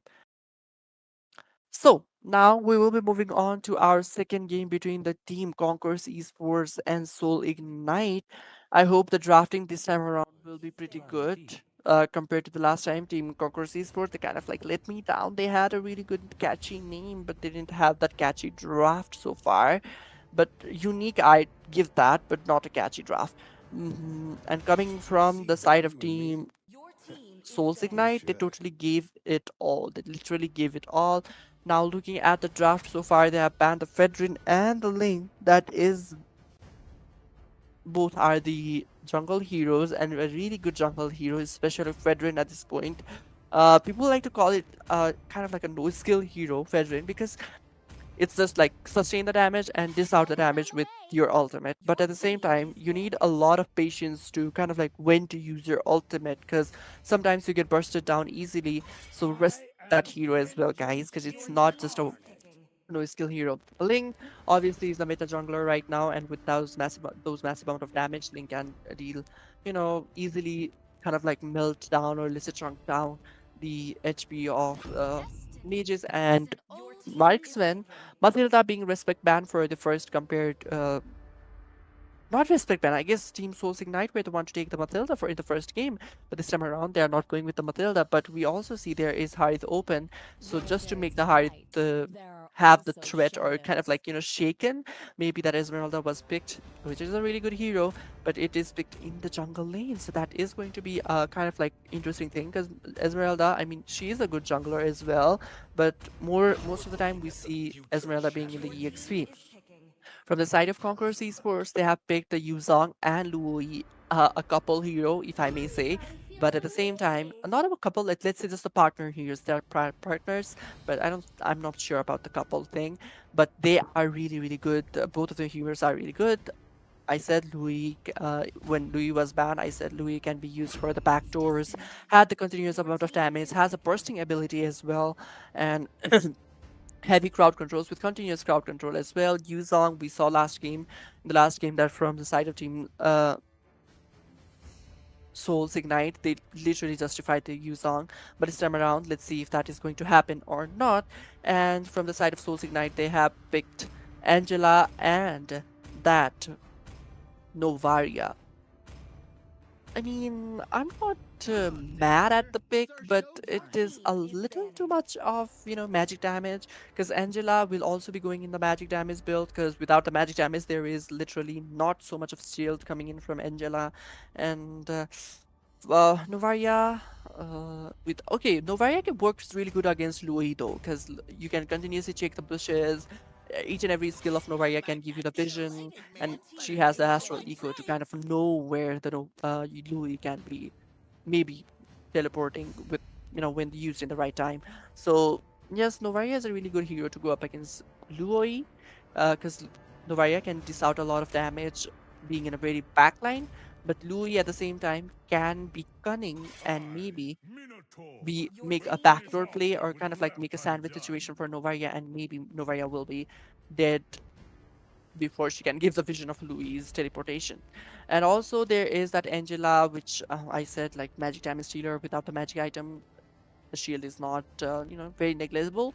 But from Conqueror's Esports, they have a really interesting hero right here, Claude, because Claude also has a shield ability. Because Claude can have the shield when he's using the ultimate, so Esmeralda can just feed on the Claude. And if Esmeralda is going for the damage build, that's even worse, because Esmeralda's damage with just one falling star moon, Louis and Claude can be demolished. And they are also going with Conqueror's Esports are also going with Cushion, so that is also adding up so much threat. Because Esmeralda can make just two magic items and have a massive amount of damage with other sustainable items, but other heroes like Gushan and all, they may not be able to take down Esmeralda right there. So let's see if that's going to be the case or not. But recently, after the recent update as well, like the Gushin deals damage to the max HP, so maybe that could be a reason why they picked the Gushin against to go up against the Esmeralda. So here the Souls Ignite, they have picked Arlott and Roger as their final two picks, whereas there is the Tigreal coming in from Team Conquerors Esports, a really, really good hero to have engagement and kind of like, give a good set. In the band, there was Minotaur and Baratz. Baratz, obviously, maybe they're trying to deny the jungle or and the roam to pick off composition, which could be really threatful for the Kushin, and not just Kushin, any of the heroes from the side of Team Conquerors Esports. But yes, uh, Minotaur was a really good ban, but at the same time they could just open up the Minotaur and also Tigreal, and maybe they could have taken Tigreal and Minotaur, like kind of like a friendly rival kind of situation going on. But looking at the draft so far, both the teams have really decent amount of draft this time around. Sustainability wise, I think just because of the Tigreal's present, a little more sustainable is the team Conquerors Esports. But other than that, both of the team have the equal amount of sustainable heroes and equal amount of damage dealing heroes.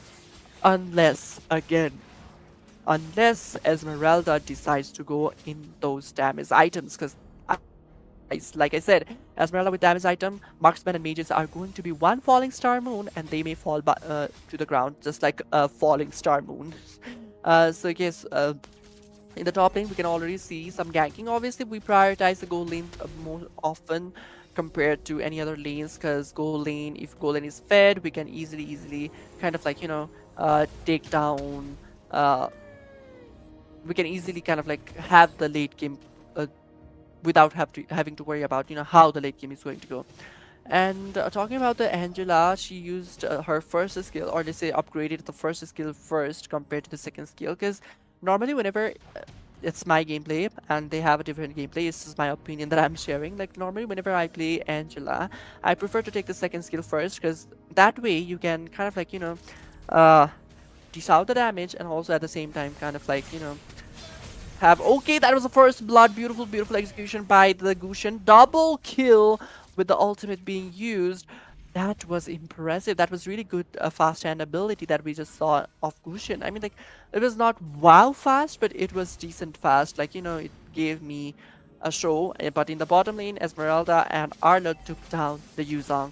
That's a win-win for them. And maybe in the in the absence of EXP, the total fight might be a little bit hunky and funky, but let's see if that's going to happen or not. But already we can see some damage dissing out from Esmeralda towards, also there is a falling star moon used up. Esmeralda in a grave situation in almost a half HP. Louis' damage was insane right there. They're trying to make the Gushin use the retribution right now. Maybe that's the only thing that they should be thinking about right now, because turtle is up already. No one has taken the turtle, but no Varia. That was impressive. Astral Spear right there, and easily she took she's taken the buff. Gushin in a really low HP. Novaria trying to go in for the snipe. She did the snipe. Gushin again in a very low HP. Gushin might be in a really problematic situation right here, but Novaria. Okay, falling star moon used up. Trigger with the Sigurd hammer coming on. We can see Papadon string was used, but Novaria escaped with a flicker. But sorry, not Novaria. Louis escaped with a flicker, but Roger managed to take down Louis in a really low HP. And the Gushin also managed to take his orange buff for now, but let's see if next time around Novaria is going to be additional threat with those sniping skills. Yes, I mean, like, the snipe was really perfect on the first time when she stole the purple buff, and this time around as well. Okay, Turtle has been already taken down with those, combination, and we can say Esmeralda's Falling Star Moon dealing a lot of damage. That was a beautiful snipe by Novaria and takes down the Luai. Puppet and String used up. We can see in the backline, there comes that Arlott trying to take down the Yuzong. Yuzong not taken down. Tigreal is the only member to fall down right there after Luoi, but Esmeralda is still trying to do a lot of damage, but we can see Gushen in a really low HP trying to escape. Will be escaping for sure. Now Novaria trying to snipe. That was a beautiful snipe, but the fierce dive is there to save the day for Yuzong. That was a really good read by Yuzong. I love that. That was a really good read. Okay, Falling Star Moon once again. Sorry, uh, that was a snipe. I mean, like, Astral Spear and Astral, but that successfully did not land it. And we can see again, Louis has been taken down.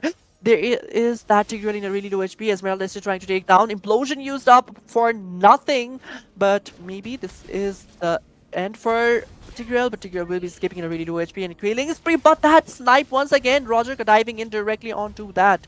Claude will be getting taken down with the like and pounds damage, and we can see Gushen is there to kind of like, say hello to Roger, but Roger is really sustainable right now. Like I said, in the wolf form, it is really strong. Not in a wolf form. Without the being in a wolf form, Roger took down Gushen. That was really impressive. And we can see Arla trying to do a high cut right there in the bottom lane. The team fights, or let's say the fights were pretty elongated, like one after another. They continuously kind of like take taken they continuously took down each other. That was really really confused, like not just confusing, a little long fight coming in from team Conquerors and Esports, because they do not have so much of upper hand at this game right now, because they have 4k gold deficit compared to the team Soul's Ignite. Implosion beautifully used up with the Sacred Hammer. Turret of first year in a really low HP. Esmeralda getting the seal from that hard guard. Used the puppet on string. There was a final slash as well. Two of the members might get falling down in really low HP trying to escape. We can see Angela is the one to take down the kill on that Tigreal in a really low HP. There goes the Cloud also falling down. Double kill and triple kill in the hands of Esmeralda. That is really impressive. I mean, the Maniac coming up right there on the Luoi. Maybe she's going to try in for the Savage as well, because Gushen is already there and damage of Esmeralda is insane. Trying for the Sacred Hammer, Esmeralda taunting the Gushen and Tigreal. Now it's too much of time already, so there is not going to be any Savage, but that Mania was impressive. I don't know why did Louis, or how did Louis get caught up in the second tier turret, inside the turret, and got taken down.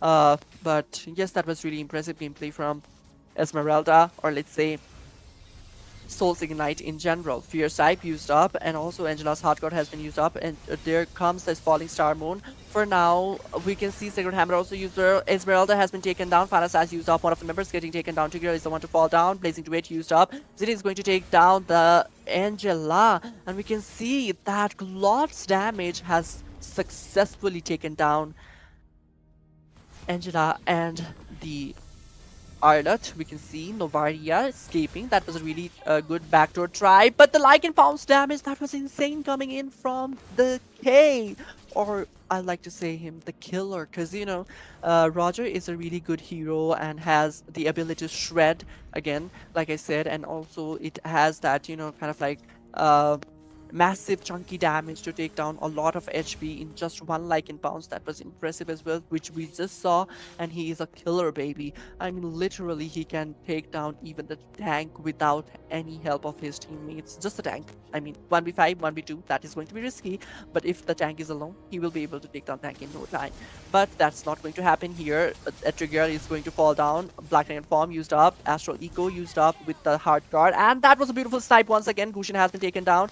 We can see that Yuzong is trying to make the sustainability flex, but he could not do that, and still he managed to somehow take down Roger right there in a really low HP. That was a beautiful snipe once again, connected directly onto Louis. Flicker out, surviving that Falling Star Moon right there. We can see again the snipe has been cooked up, trying to go in and snipe someone, but did not connect on anyone. That was a really good try by Novaria, but I am really impressed by those snipes this time around. I mean, in the game, the snipes were really, really good. Novaria dealing a massive amount of damage with those snipes were impressive.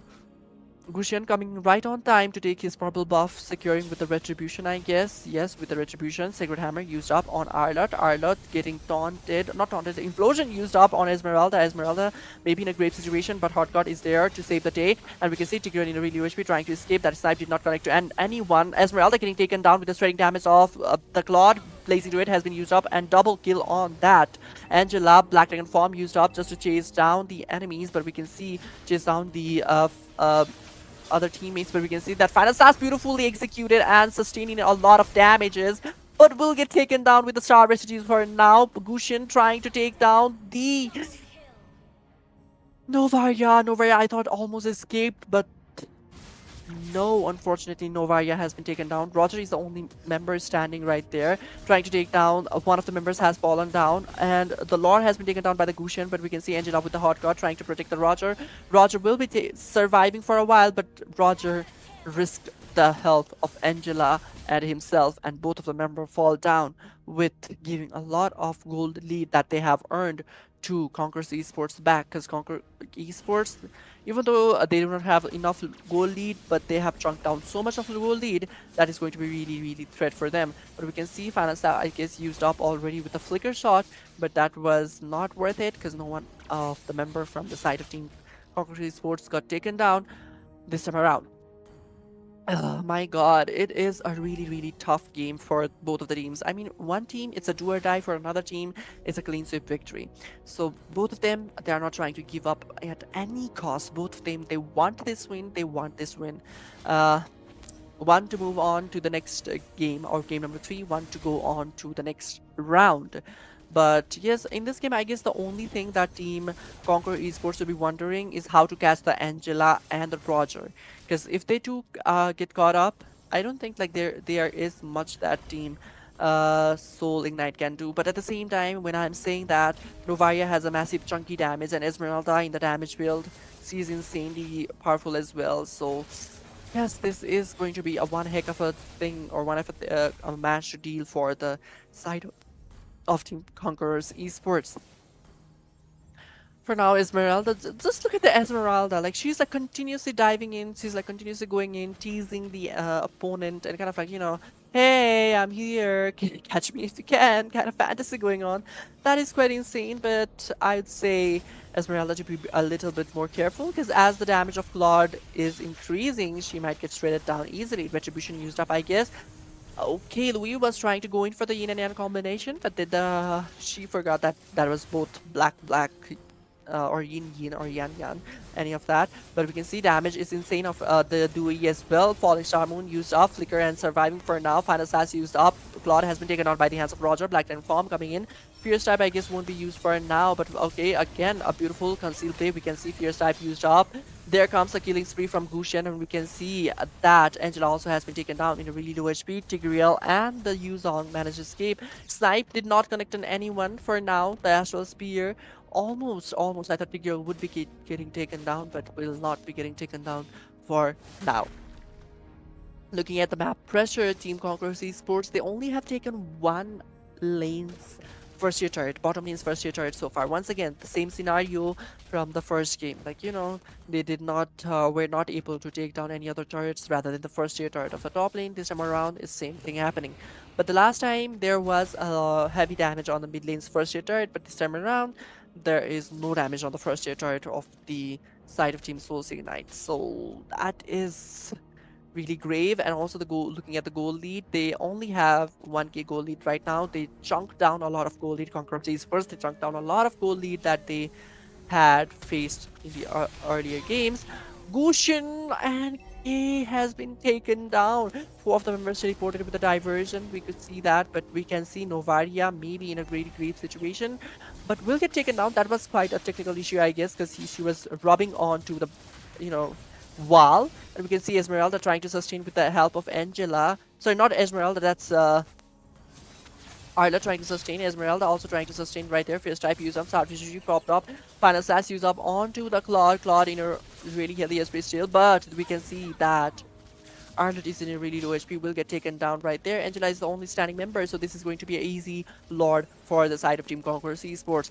I don't know what happened to the Novaria, but Novaria was quite rubbing onto the wall rather than going on, escaping. So maybe that could be like just Novaria was having a technical issues right there, and that's why. But still, Novaria is continuously going in the one direction. So okay, they might be having a technical issue, but they could have asked for the pause if they wanted to, but I don't know why they didn't ask for it.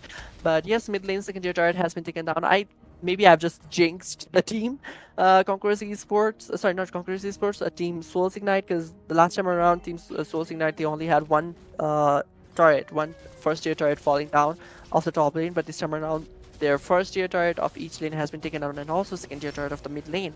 But inhibitor turrets are the only standing members, whereas Lord is coming in from the bottom lane, so they should be really careful. There comes Kushan with the damage, and Roger will get taken down. Angela is also in a really low HP, will get taken down, but will take down Claude for now, and Angela, sorry, Novaria also getting taken down.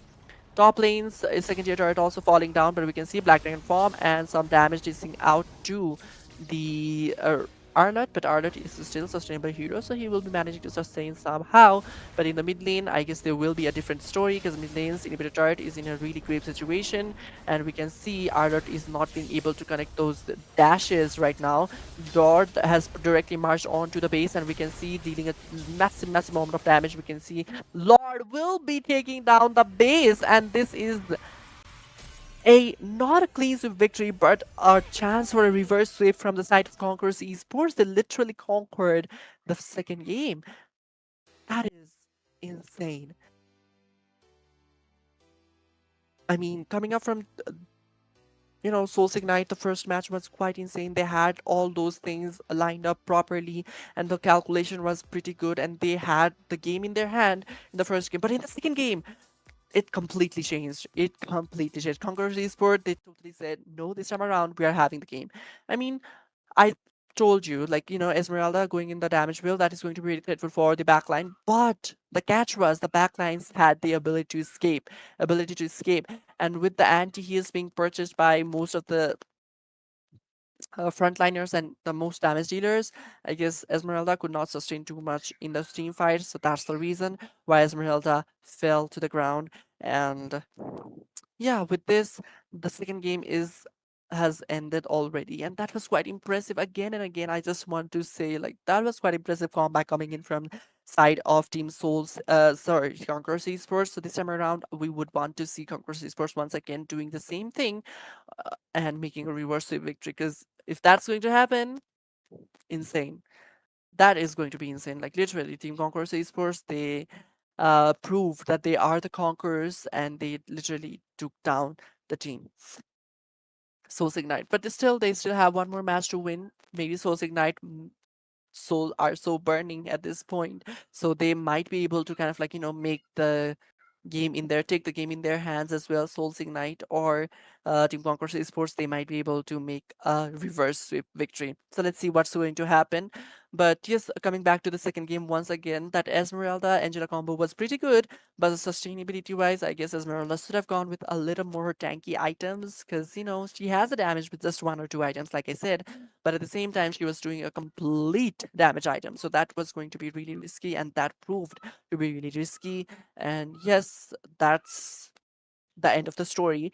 I mean, Esmeralda, even though she dove in to the the scenario or skirmishes, she could not like kind of like flex the Esmeralda so much, because Esmeralda is known for being really sustainable, really threatful to the backline. She did try to go in and kind of like be the threatful thing to the marksman and mages a lot of the times, but there was flicker to the clutch, there was the Claude's PMI to the clutch, and they escaped easily. And on the later phase of the game, Claude easily shredded, like literally melted Esmeralda right there, even though Angela was on top of Esmeralda. The Claude's damage was literally melting down Esmeralda to the boots house. Sorry, boots to the house down. So yes, Let's see if they are going to make a comeback or not once again. Team Souls Ignite or Team Conquerors Esports, they are going to continue the legacy of conquering the victory and make a reversive victory. Hoping for the best for the both of the teams, but this time around, I hope they will be really cautious in the draft once again, because I don't think the team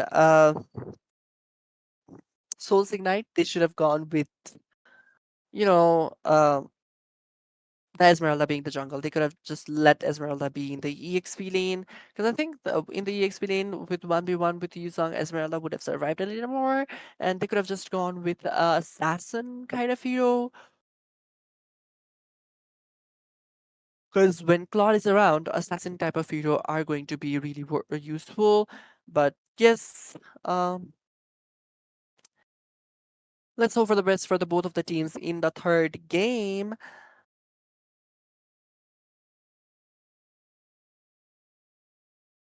Please don't forget to comment, like, share, and subscribe our page and YouTube channel, I guess. I guess we are live on YouTube as well. So don't forget to like, share, subscribe, and kind of like, call out your friends as well for being here in these skirmishes and, you know, having this moment together with your friends. It's going to be really fun to watch a gameplay or watch a game uh, with your friends.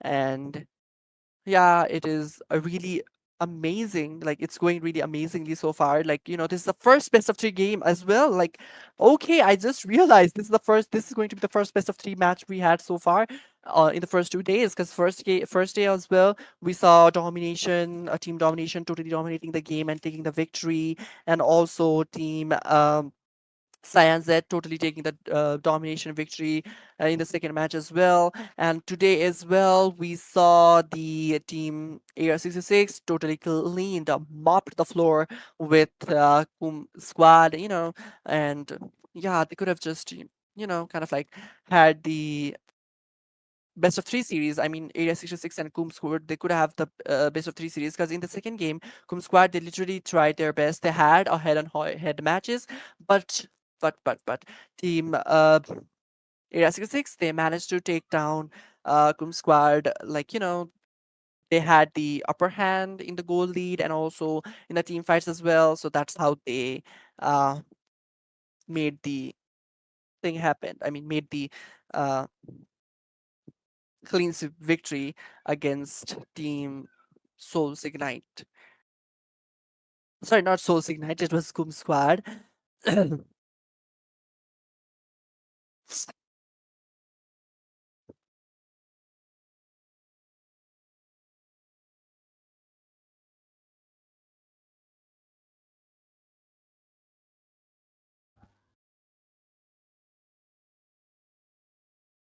From the Souls Ignite right now, so maybe they are just maybe swapping the teammates, or what happened in the second game was like the goal laners, sorry, the mage's internet issue was happening all right there, so maybe that's the reason why they kind of like backed out for a moment, but they are here already. But again, one like another player also left the lobby, so that is okay. So I guess they are having kind of like a player swap movement maybe. But yes, Soul Ignite, they have really good potential of taking the third game in their hands, because in the second game, I guess that was the only issue. The Novaria's internet gone, or let's say having that technical issue was the only thing that made them fall.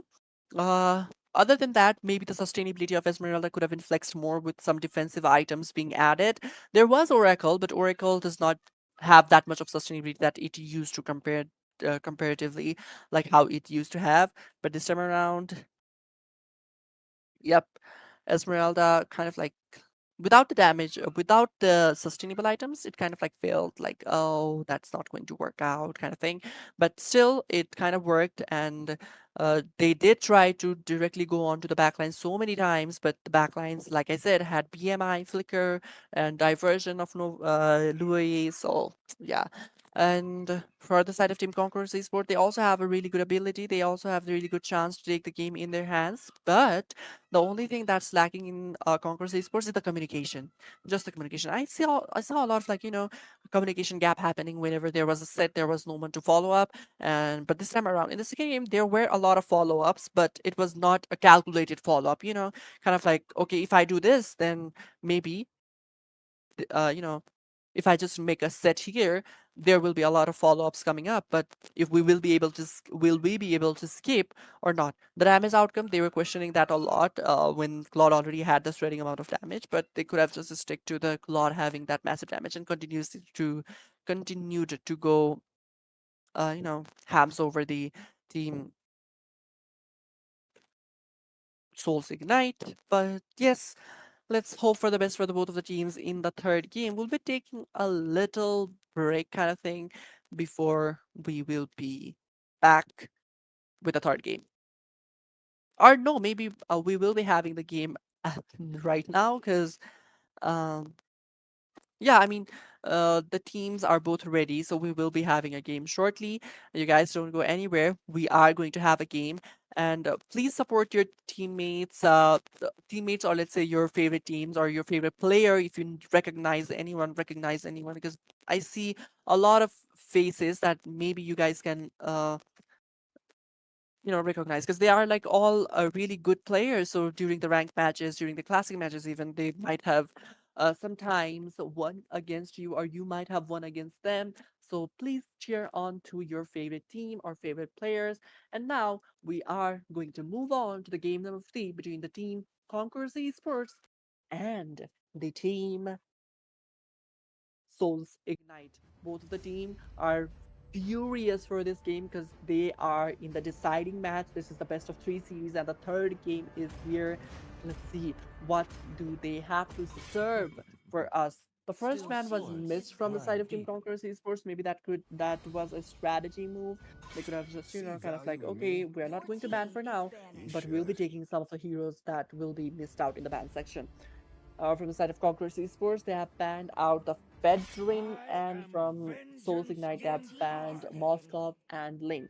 Obviously, Moskov and Ling both are really good heroes, Ling being the assassin, literal assassin right now for the mages and the marksmen, and that Moskov dealing a lot of damage with the attack speed and even critical damage is insane. So yes, that is beautiful, beautiful ban so far. But let's see, Conquerors Esports, they are again hovering onto the Yuzong, but Esmeralda maybe will be it. Yes, Conquer Esports, they are going for the Esmeralda. So that means Team Souls Ignite, they have to be really careful about choosing Louis and Harith. I mean, if they can flex it, even though there is Esmeralda, because Harith has to continue status, so maybe Harith will be able to escape. But at the same time, Louis does not have the continuous status, but has the massive amount of damage, so she may not be able to, she may not have to kind of like, be scared of Esmeralda as well. But to go against Esmeralda, there is the Ruby, I guess, hovered, but we'll be taking her. Yes, Ruby will be taken, and Ruby is really good hero. But the Natan, that could be a really risky pick because, Natan is also really squishy hero, and going against Esmeralda is going to be quite annoying. But Natan has that crowd control, or let's say knockback ability with his second skill, so maybe that could be really handy to go against Esmeralda, because Esmeralda needs to be really close to the opponent to deal a lot of damage and continuously get the shield that she needs to sustain the damages. And Harith and the Franco both has been conquered by the Conqueror Esports, and this is going to be a one treat because we can see both of the teammates have the sustainability already and have their, you know, uh, core damage dealer already and sustainable heroes, or let's say the semi tank heroes already, and also they are going to take the first tank already. They are going to take the tanks as well. And from the side of Souls Ignite, I thought there was going to be the Minotaur, but the Minotaur they did not pick it. They instead went in for the uh they instead went in for the Vexana, who summons the mini lord, is what I'd like to call the internal guard, because it looks like a lord and it's really cute and it's mini, compared to the lord. So yes, mini lord. But yes, again, internal guard is a really good ultimate right there to be used up against Harith, because Harith with heavy crowd control, I don't think Harith will be sustaining so much. And also, she has the first skill, Horrify, to horrify the Franco whenever he uses his ultimate on any of his allies. So any of his allies, yes, any of Vexana's allies. So yes, that is a really good pick, Vexana. But in the ban section, we can see there is that Matilda being banned from Conquerors Esports, whereas Team Souls Ignite. They have banned Novaria, which is also going to be a really good hero to, whenever there is Valentina or Nana, the high ground heroes are really worth it to work with. And yes, they banned out the biggest threat, let's say, for them. And this time around,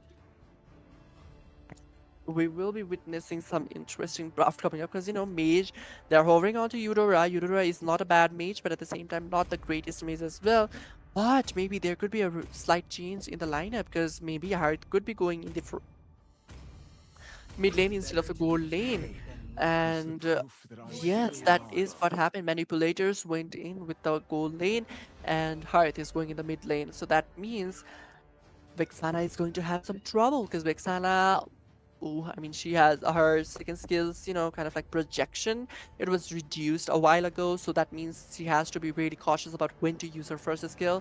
And with the ultimate, I mean, it's just a matter of timing. Vexana should be worried about to take down Harith. Other than that, if she nails the time it, that is going to be a really easy game.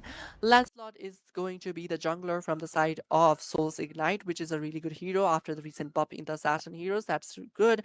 And also, Amon and that Brody, those two heroes are also really great because, Amon has that massive amount of damage with almost 16 shards, 12 shards collected, and also Brody, his markings ability and marking damage. That's a lot to handle, and especially Nathan.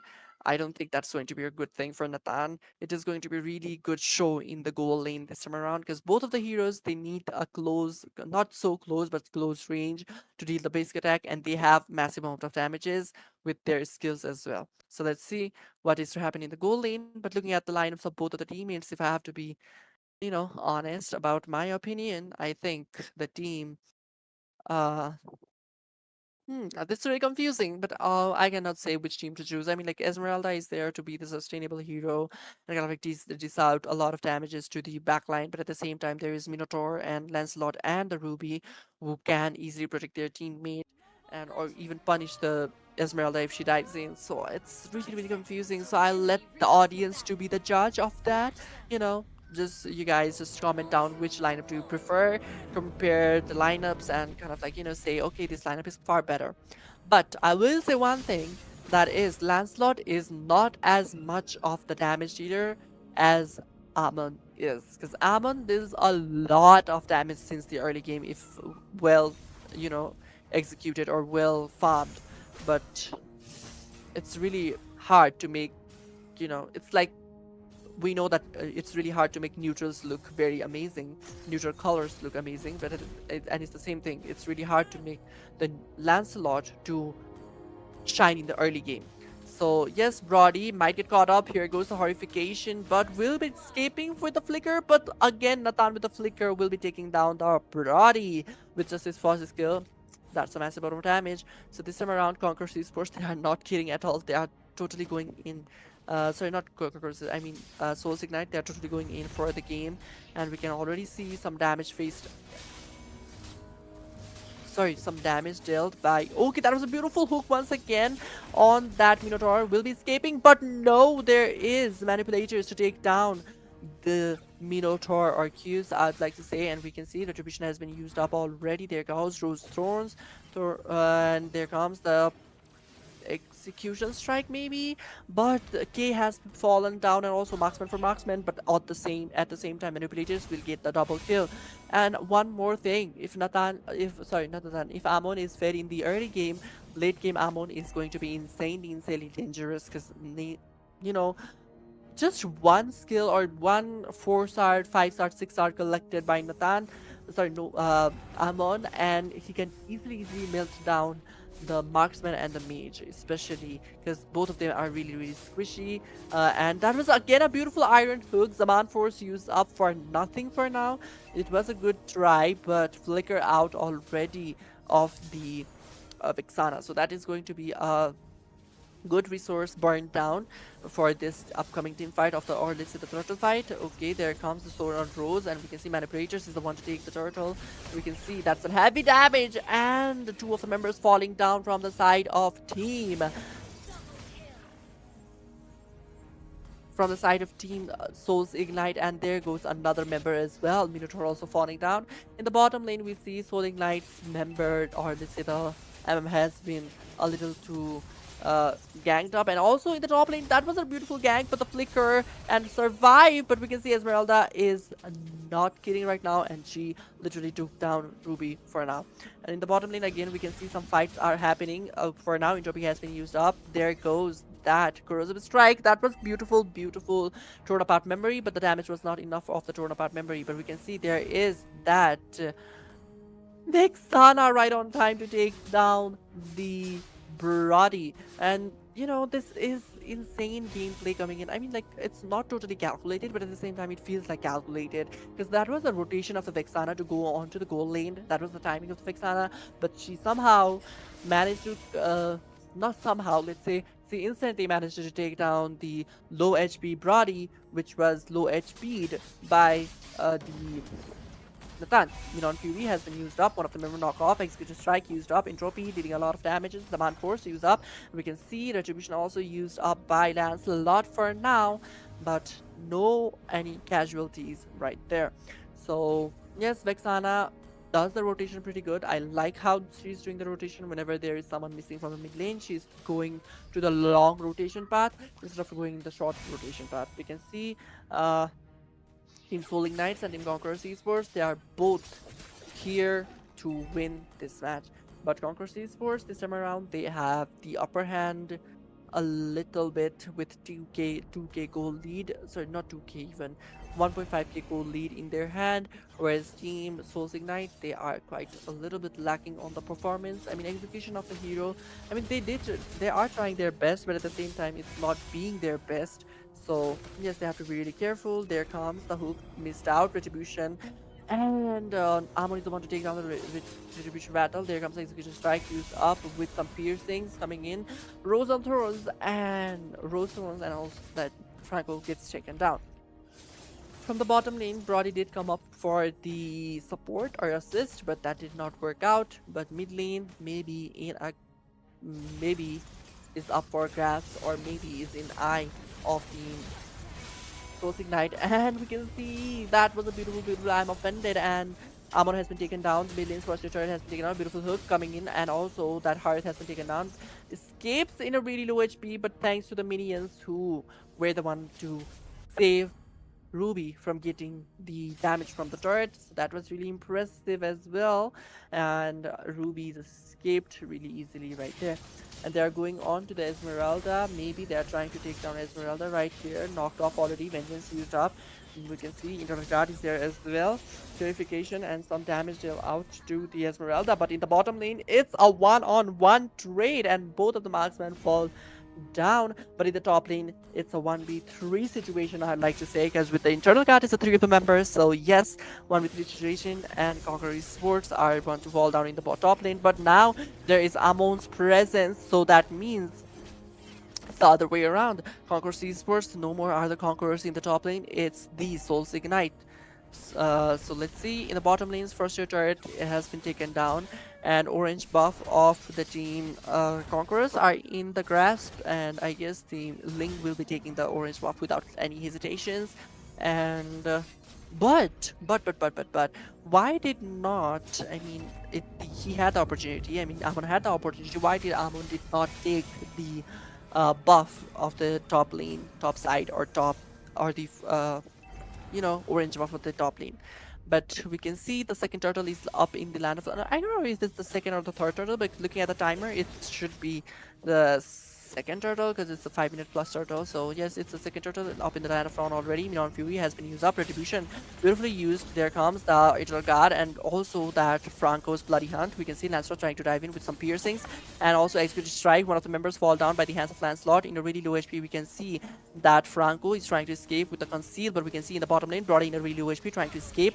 Will go with that Coercion Strike, but unfortunately, Brody will get taken down by the hands of oh, that was a really good damage coming in from Vexana, and Vexana manages to take down the Brody, I guess. Sorry, Harith, and right now in the top bottom lane, once again, it's a really massive fight happening. Both of the members, Franco and Esmeralda. Oh, that was well predicted. That was well predicted by the but again that was again well predicted. It's having a massacre right here, like uh, a massacre from one side for happens first and another side happens later. It's a really good massacre, it's a really good fight going on, but it's not so much of a disciplined fight that I'd love to see in a game, in any kind of tournament so far. But this is amazing, and they have a even share, and they have the not so much of goal lead coming in from either of the team. I mean, team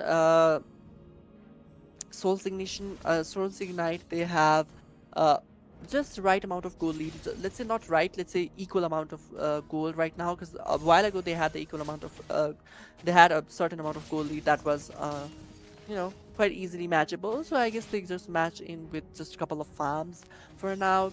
But they are trying to go in for the Esmeralda. Maybe will get taken down and will get taken down by the hands of the uh, Lancelot. But the bottom lane's posture turret is in. The trade by Brody will be taking the bottom lane's posture turret. Man Force used up. Minotaur cannot do anything other than zone out for now. Piercing's used up. Throws Execution Strike will be taking down the Harith, and the damage was not enough from Amon. I mean, maybe he is lacking a little bit of farm, but Brody managed to take down the second tier turret of the top bottom lane as well. So that is really impressive. But we can see the Lord is getting chunked down in really low HP. Fox will be using the Retribution to get the Lord. And this is the first Lord of the game, ladies and gentlemen. Let's see who is going to take the game in their hands. But I guess the Retribution is not in the hands, so that's why Amon might be able to take the, you know, uh, purple buff of his without the retribution, sorry, with the retribution that he has, but unfortunately he was zoned out by all of the members, literally, from the side of team uh, Souls Ignite. And this around, I guess, if the Souls Ignite somehow managed, I mean, if I'll be saying like which teams should be doing what to get the game in their hand, okay? So Franco clearly cannot just hook and ult anyone, because he has to be really cautious, because there are continuous crowd controls in the hands of team Souls Ignite. So his Bloody Hunt will be wasted or used up easily.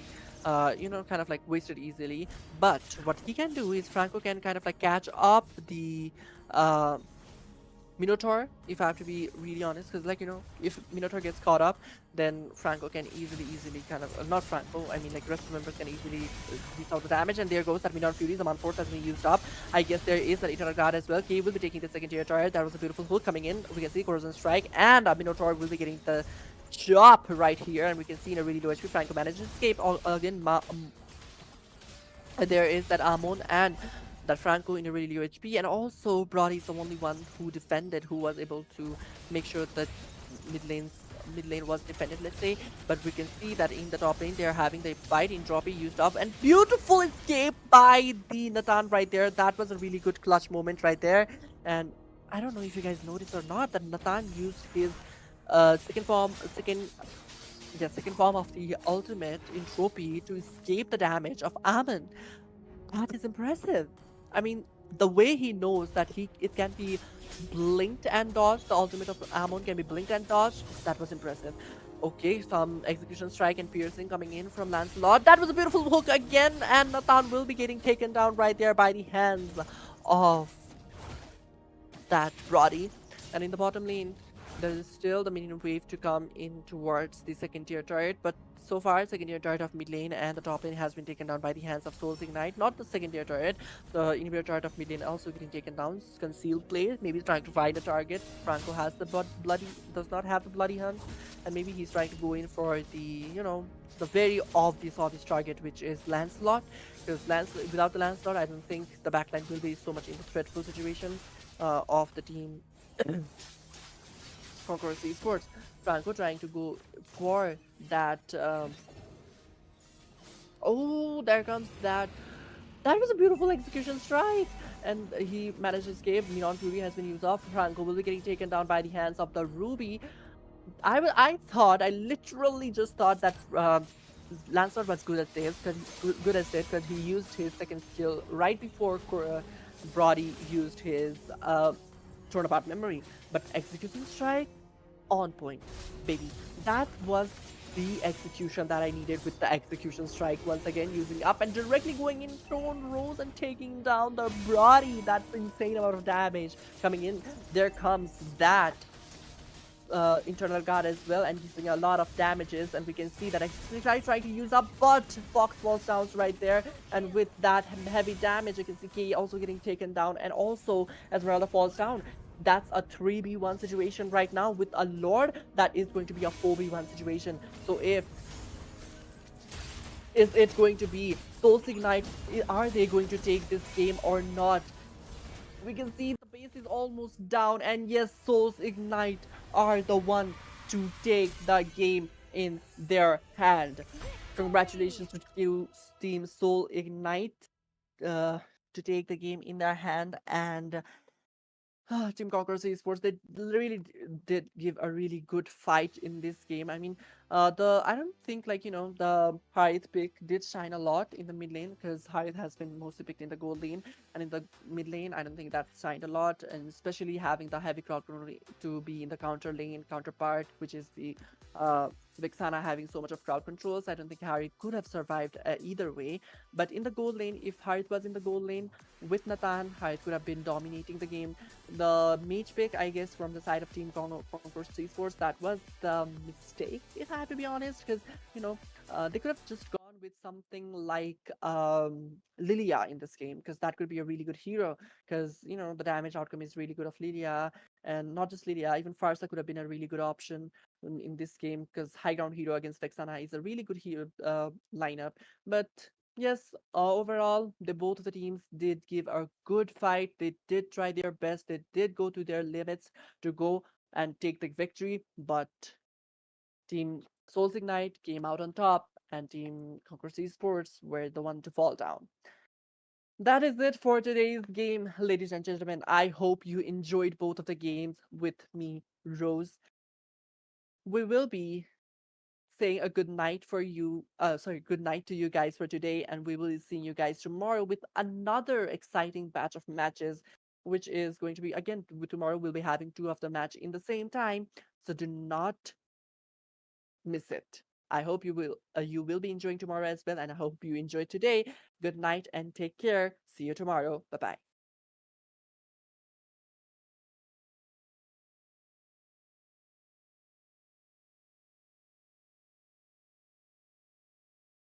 Down as well.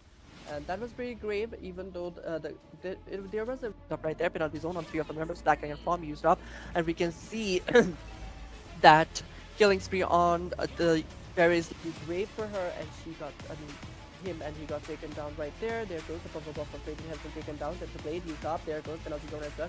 In radio HP trying to escape, we can see Angela is the one to take down the kill on that Strike Real in a really low HP. There goes the cloud also, baby. That was the execution that I needed with the execution strike. Once again, using up and directly going in on Rose and taking. Okay, falling shard moon used up. Trigger with the Sacred Hammer coming up. We can see Papadon string was used, but the teammates right on time, and he has done that, justice to the Estes, I would like to say. There comes the Blessing of a Moonlight Goddess, Black Dragon form used up to deal out the damage, and there goes that Midnight Fury, the Force has been used up. I guess there is that Eternal Guard as well. Kay will be taking the second tier turret. That was a beautiful hook coming in. We can see Rosan strike. Again, we can see some healing coming up, and also there was the Abysm strike, but it missed out. The minion waves are being cleared in. That is going to be risky, but if the tank is alone, he will be able to take down tank in no time. But that's not going to happen here. Trigger is going to fall down as well. And that was pretty grave, even though there was a massive goal lead, and after that fight, the goal lead has been cut off by the high ground defense capacity, because with the continuous damage coming in from out the damage, and there goes that Midnight Fury, the Force has been used up.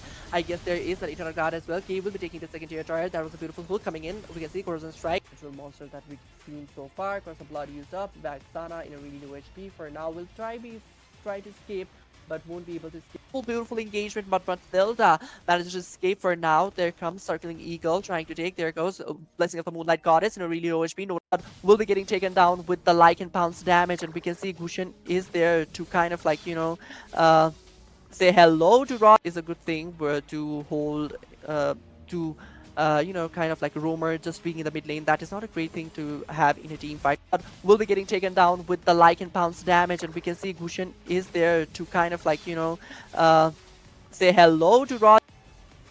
It is the goal lead is on the jungle and the goal lane. It is going to be much more advantageous. Renault's welcome has been used up across the fights, and we can see Ling with that sword pushing coming in and killing the Nathan. Nathan, I guess, used his inspire as well, right? It was a massive goal lead, and after that fight, the goal lead has been cut off by Team Kum Squad. There comes the curse of love, penalty zone used up. Renault's welcome. Full Baraz, and that is going to be risky. But if the tank is alone, he will be able to take down tank in no time. But that's not going to happen here. Etrigger is going to fall down, but will be getting taken down with the like and pounce damage, and we can see Gushen is there to kind of like say hello to Rod. Deals out the damage, and there goes that Minon Fury. The Man Force has been used up. I guess there is an Eternal Guard as well. K will be taking the second tier turret. That was a beautiful hook coming in. We can see Rosan strike. Star Moon once again. Sorry, that was a snipe. I mean, like, Astral Spear and Astral down as well. And that was pretty grave, even though there was a massive goal lead, and after that fight, the goal lead has been cut off by Team Kum Squad. There comes the curse of love, penalty zone used up, and Renault's welcome. Full Baraz has been used up in down as well. And that was pretty grave, even though the goal lead is on the jungle and the goal lane. It is going to be much more advantageous. Renault's welcome has been used up across giving the short calls, but I don't know why did this just dive in. Maybe there was it was his try to maybe steal with the second up right there. Penalty zone on 3 of the members. That kind of form used up, and we can see that killing spree on the Paris the teammates right on time, and he has done that, justice to the Estes, I would like to say. There comes the blessing of a Moonlight Goddess. Black Dragon form used up to right in the base, and both the teams are giving it all. Like, literally, they want to end the game all, as well as they don't want to end the game, because, team a massive amount of damage just with the first skill of Farsa dealing onto that Claw. That's some kind of damage. I mean, like 50% of that he fights, and we can see Ling with that sword pushing coming in and killing the Nathan, I guess, used his inspire as well, right? Full beautiful engagement, but Matilda manages to escape for now. There comes Circling Eagle trying to take. There goes Blessing of the Moonlight Goddess in a really low HP. No, the high ground defense capacity, because with the continuous damage coming in from down with just one hit, that's incredible damage. And we can see Xborg's Virak armor is down, maybe almost got taken down for now, sustaining the damage. Defended, who was able to make sure that mid lane was defended, let's say. But we can see that in the top lane, they're having the fighting natural monster that we've seen so far. Curse of Blood used up, Baxana in a really low HP. For now, will try to escape, but won't be able to escape. Is a good thing where to hold kind of like roamer just being in the mid lane. That is not a great thing to have in a team fight. You can kind of like dish out the damage, and also at the same time kind of like okay, that was the first blood. Full beautiful engagement, but Matilda manages to escape for now. There comes Circling Eagle trying to take. There goes Blessing of the Moonlight Goddess in a really low HP. Nolan trying to escape, but K will be taking the kill on Nolan, and there goes that Astral. Full beautiful engagement, but Matilda manages to escape for that is going to be risky. But if the tank is alone, he will be able to take down tank in no time.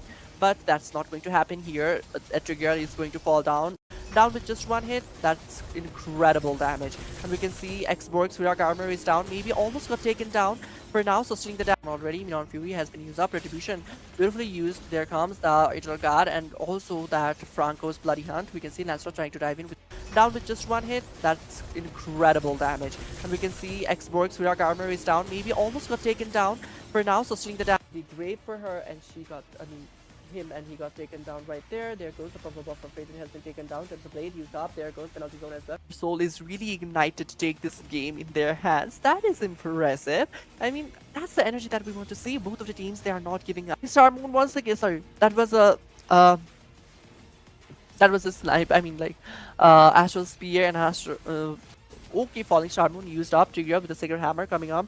We can see Puppet on string was used, but giving the short calls, but I don't know why did this just dive in. Maybe there was it was his try to maybe steal with the second skill, or just give the vision for the retribution battle possible. But okay, there comes the blessing of the giving the short calls, but I don't know why the teammates right on time, and he has done that, justice to the Estes, I would like to say. There comes the blessing of a Moonlight Goddess, Black Dragon form used up to zone out the enemies, but we can see that Nolan has been taken down off camera. That was a fierce time, and the teammates right on time, and he beautiful engagement, but Matilda manages to escape for now. There comes Circling Eagle trying to take, there goes Blessing of a Moonlight Goddess, really low HP. You can kind of like, uh, dish out the damage and also at the same time kind of like, have okay, that was the first blood already. Neon Fury has been used up, retribution beautifully used. There comes the Eternal Guard and also that Franco's Bloody Hunt. We can see Lancer trying to dive in with right there with the Dawning Light, Black Dragon form coming up. Maybe there comes that damage, but we can see Roger with the Lycan bounce, but Kay is there to take that again. We can see some healing coming up, and also there was the Abysm strike, but it missed out. The minion waves are being cleared in. You can kind of like, dish out the damage and also at the same time kind of like, have okay, that was the first blood is a good thing where to hold to kind of like roamer just being in the mid lane. That is not a great thing to have in a team fight. I mean, like 50% of that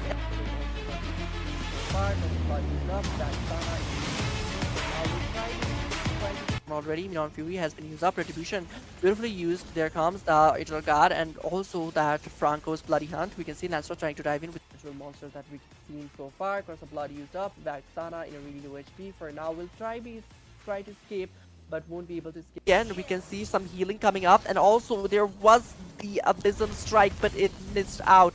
The minion waves are being cleared right in the base, and both the teams are giving it all. Like literally, they want to end the game all as well as they don't want to end the game because team out the damage, and there goes that Neon Fury. The Force has been used up. I guess there is an Eternal Guard as well. Kay will be taking the second tier turret. That was a beautiful hook coming in. We can see Rosan strike defended, who was able to make sure that mid lane was defended, let's say, but we can see that in the top lane they're having the fight right there with the Dawning Light, Black Dragon form coming up. Maybe there comes that damage, but we can see Roger with the Lycan bounce, but Kay is there to take down the Roger in a really low HP. Two of the members from